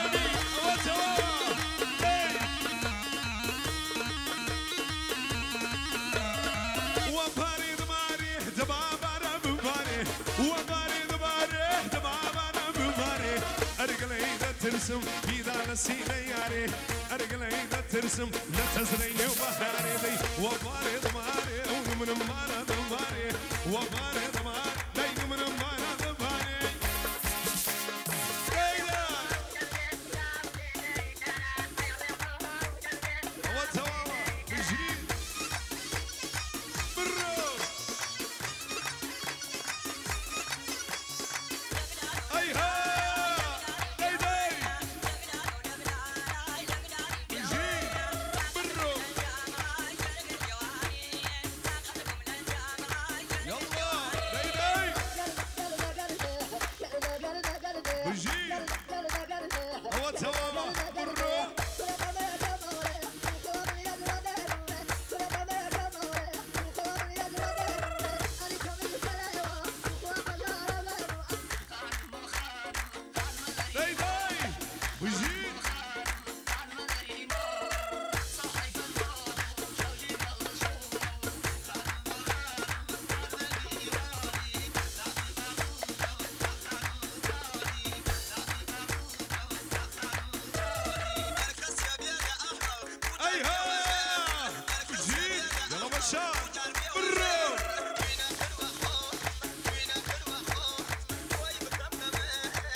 دەست باوشی یارم بێ زستانیا هاویم بێ دەست باوشی یارم بێ ئەر بڵێم باوچیژە چوار وەرزی ساڵ بۆ من بێ ئەر بڵێم باوچیژە چوار وەرزی ساڵ بۆ من بێ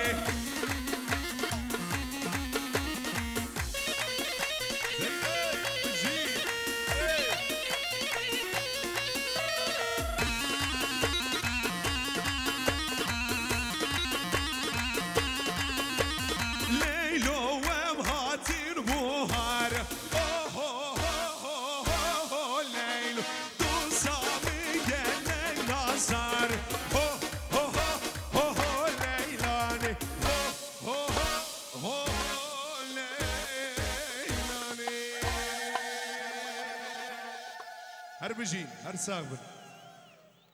یاڵا کەمە چیت کەش دەکەینەوە بادینی بەس خوا هەمووتان یەک شایی چەند جوانە پێکەوە هەموو یەک شایی بیت یاڵا بادینی سۆرانی ماگۆ ئاجیان بە چاوان یاڵا یاڵا یاڵا یاڵا یاڵا یاڵا یاڵا یاڵا خوا ستافەکە پێمان دەڵێن وا بزانم شاشەک لێرەیەکە تخوا نزیکیە و شاشەی مەبن بالەیان تێک نەچیت دەیڵە هەر بژین یاڵا یاڵا یاڵا یاڵا ئەرێ ئەرێ دەک دەک دەک وەی جان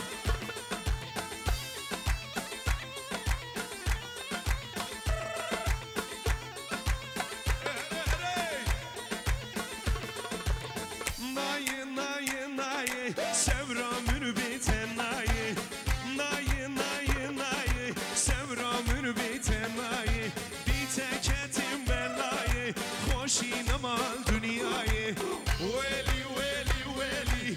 خدا بابام بهلی ویلی ویلی ویلی خدا بابام بهلی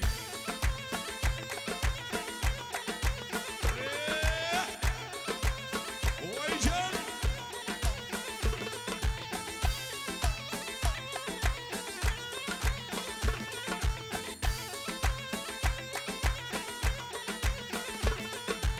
Kiçkek hatı gündeme, vaza aşıkı mecnime. Kiçkek hatı gündeme, vaza aşıkı mecnime. Hayati, hayati, tu semseremin hati. Hayati, hayati, tu semseremin hati.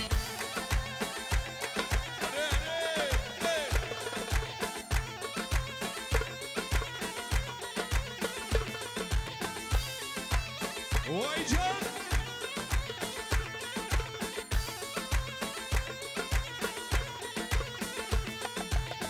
Naye, naye, naye, sevramın biten naye. Naye, naye, naye, sevramın biten naye. Bir tek etim belaye, hoşin amal dünyayı. Veli, veli, veli, khode babam beheli. Veli, veli, veli, خدا بابام بهلی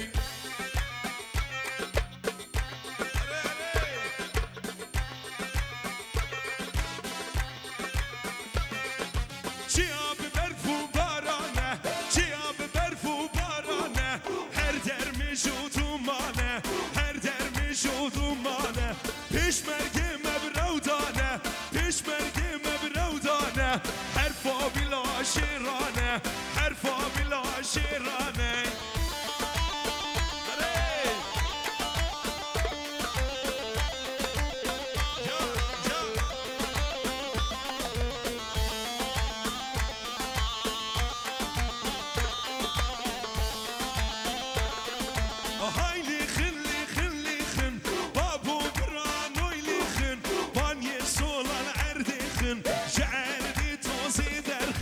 پیشمرگی مبرودانه پیشمرگی مبرودانه حرفا بلا شیرانه حرفا بلا شیرانه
ور وردی ور ور ور ور ور کسی زر در من با جوت خنجر سینگه تصفی دبتر دلم یاسی و خود نسر مران نکه و درد سر ور ور وردی ور ور ور ور وردی ساور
هاور یار تبلیندی و بشین چنار هاور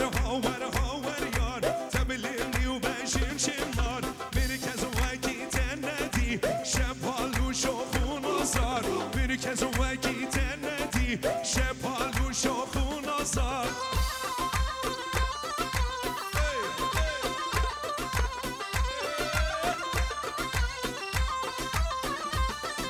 شوخ و شنگ و دلالی جان و دل ببین گاری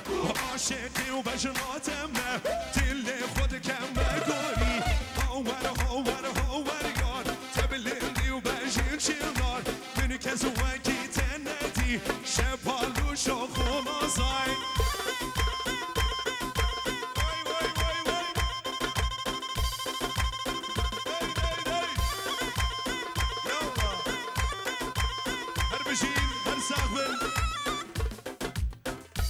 چند دقیقی دیش دکینەوە هەڵپەرکەی سۆرانی ئەی سەرسەرێم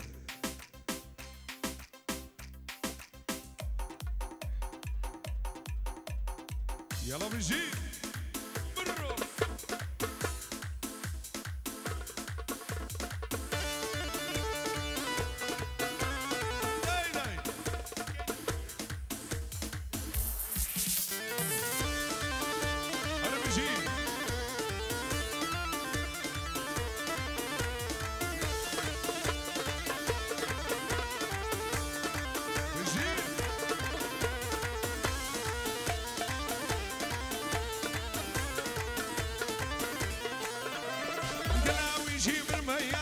كانوا بيكالي قلاوي جيب ربياني كانوا بيكالي السيري قشي اسماني كانوا بيكالي السيري قشي اسماني كانوا بيكالي ارواد رويد لي فوري كانوا بيكالي تخوى عزيز المقورة كانوا بيكالي ارواد رويد لي فوري كانوا بيكالي تخوى عزيز المقوري كانوا بيكالي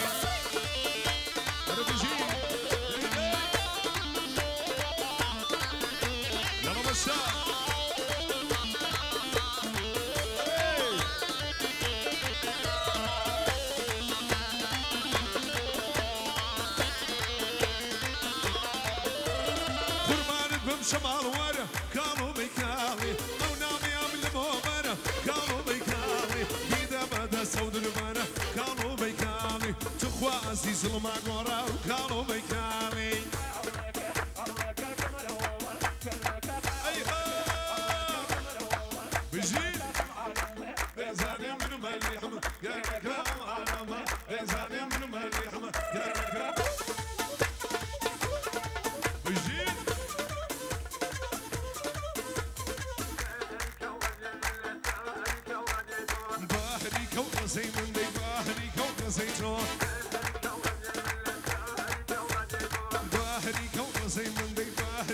زيتو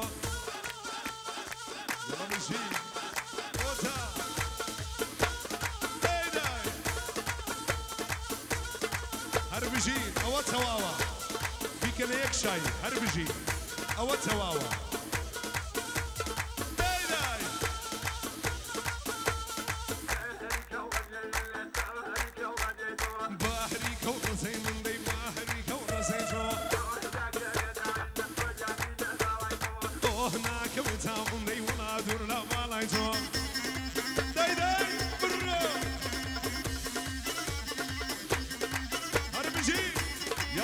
شوفي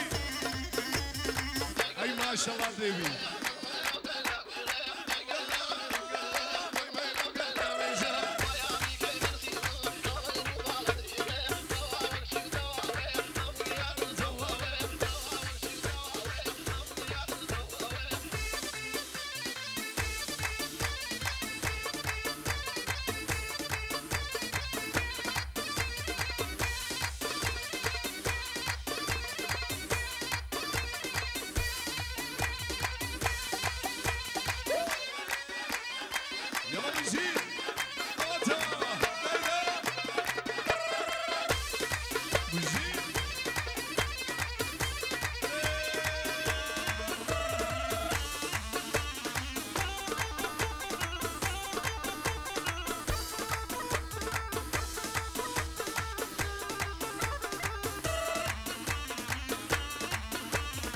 شوخك ايدم خوخك اي جلادي من ونازك اي شوازك اي سيادي من اي شوخك ايدم خوخك اي جلادي من ونازك اي شوازك اي سيادي من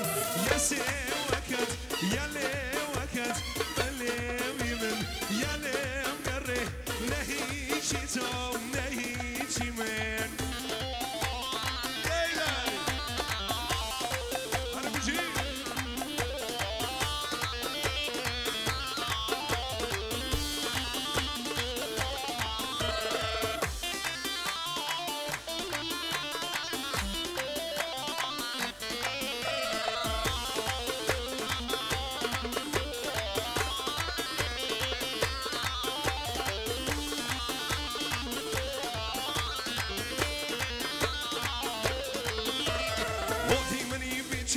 شاكاوي من هوكمرا كي بين رخا كي فاوتاوي من هو مانك كي خواكرد كي بسوزي من هو كرد كي عينك بيروزي من يا سي وقت يا لي وقت بلوي من يا لي مقري نهي شي توم نهي شي من داي داي أصلاي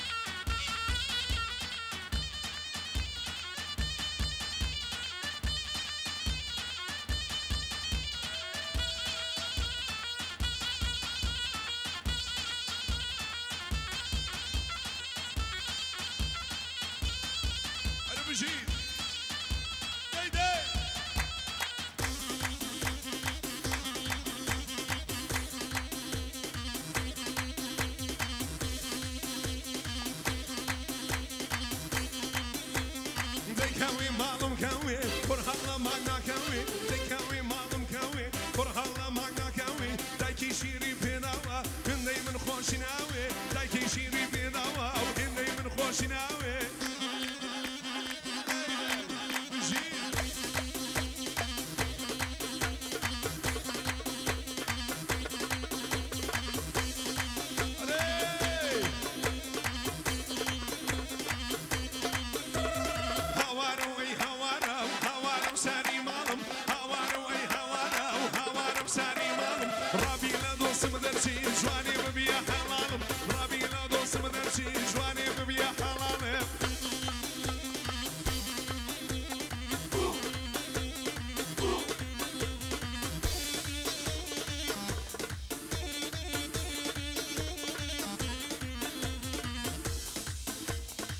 يلا خوش كبراني عزيز شيخاني ديار زور داوا دكن فرمون يلا وي وي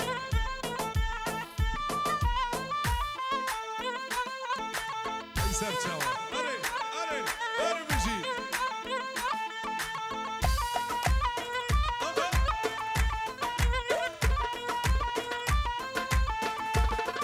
رزا رزا رزا لو مامو رزا رزا رزا فس مامو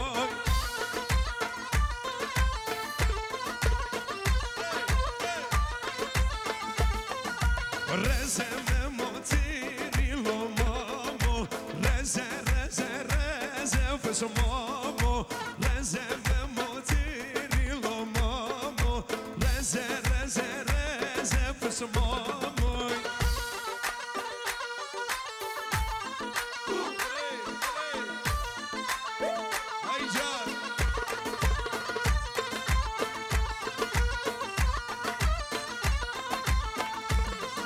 رزا رزا رزا لو مامو رزا رزا رزا فس مامو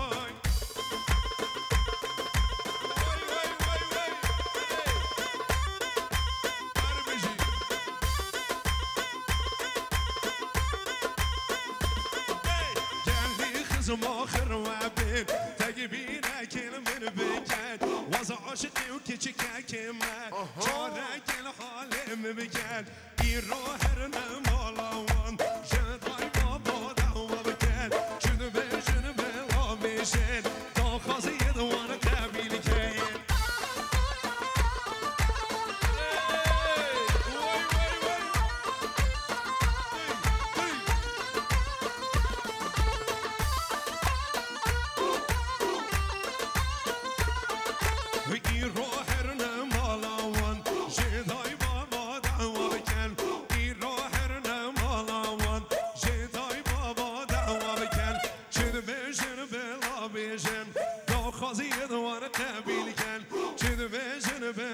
لابشين تاخذي يدوان قبيل كين قال لي خصم اخر وابين تجيبينا كل من بكان وضع عشقي وكشكا كما جارك الحال مبكان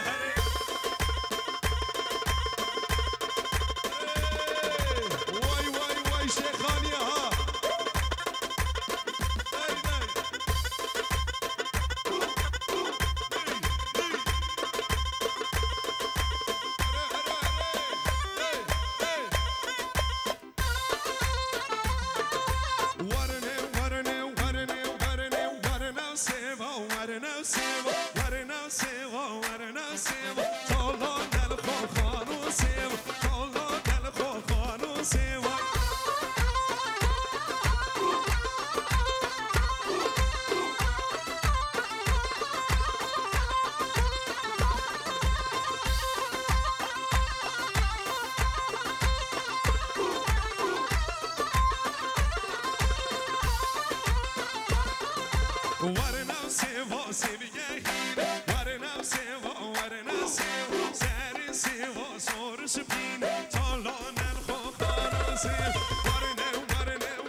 tiny meninnem, nay nay, tiny meninnem, nay nay, tiny meninnem, nay nay. Live good, sin silly, shar sermeli. Tabisi ki sin se wa hel dayi, chulu si fellow nemayi. Tasiv kay modi miya, sarada wada da heli ayi. Tiny meninnem, nay nay, tiny meninnem, nay nay.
هربجين ماندينا بن دستان خوش بيت پیروزه درچوانی کۆلێژی نۆڵج دەستان خۆش بیت هەملایەکتان بەخێر بێن سپاس بۆ حازریتان ئامادەبوونتان کاتی من خلاص بۆ نازانم بەرنامەکەش خلاص بۆ یان مایە بەرنامەتان مایە نەمایە ستاف لۆمارێ لۆمارێ لۆمارێ لۆمارێ بای بای هەربژین هەر ساغ بن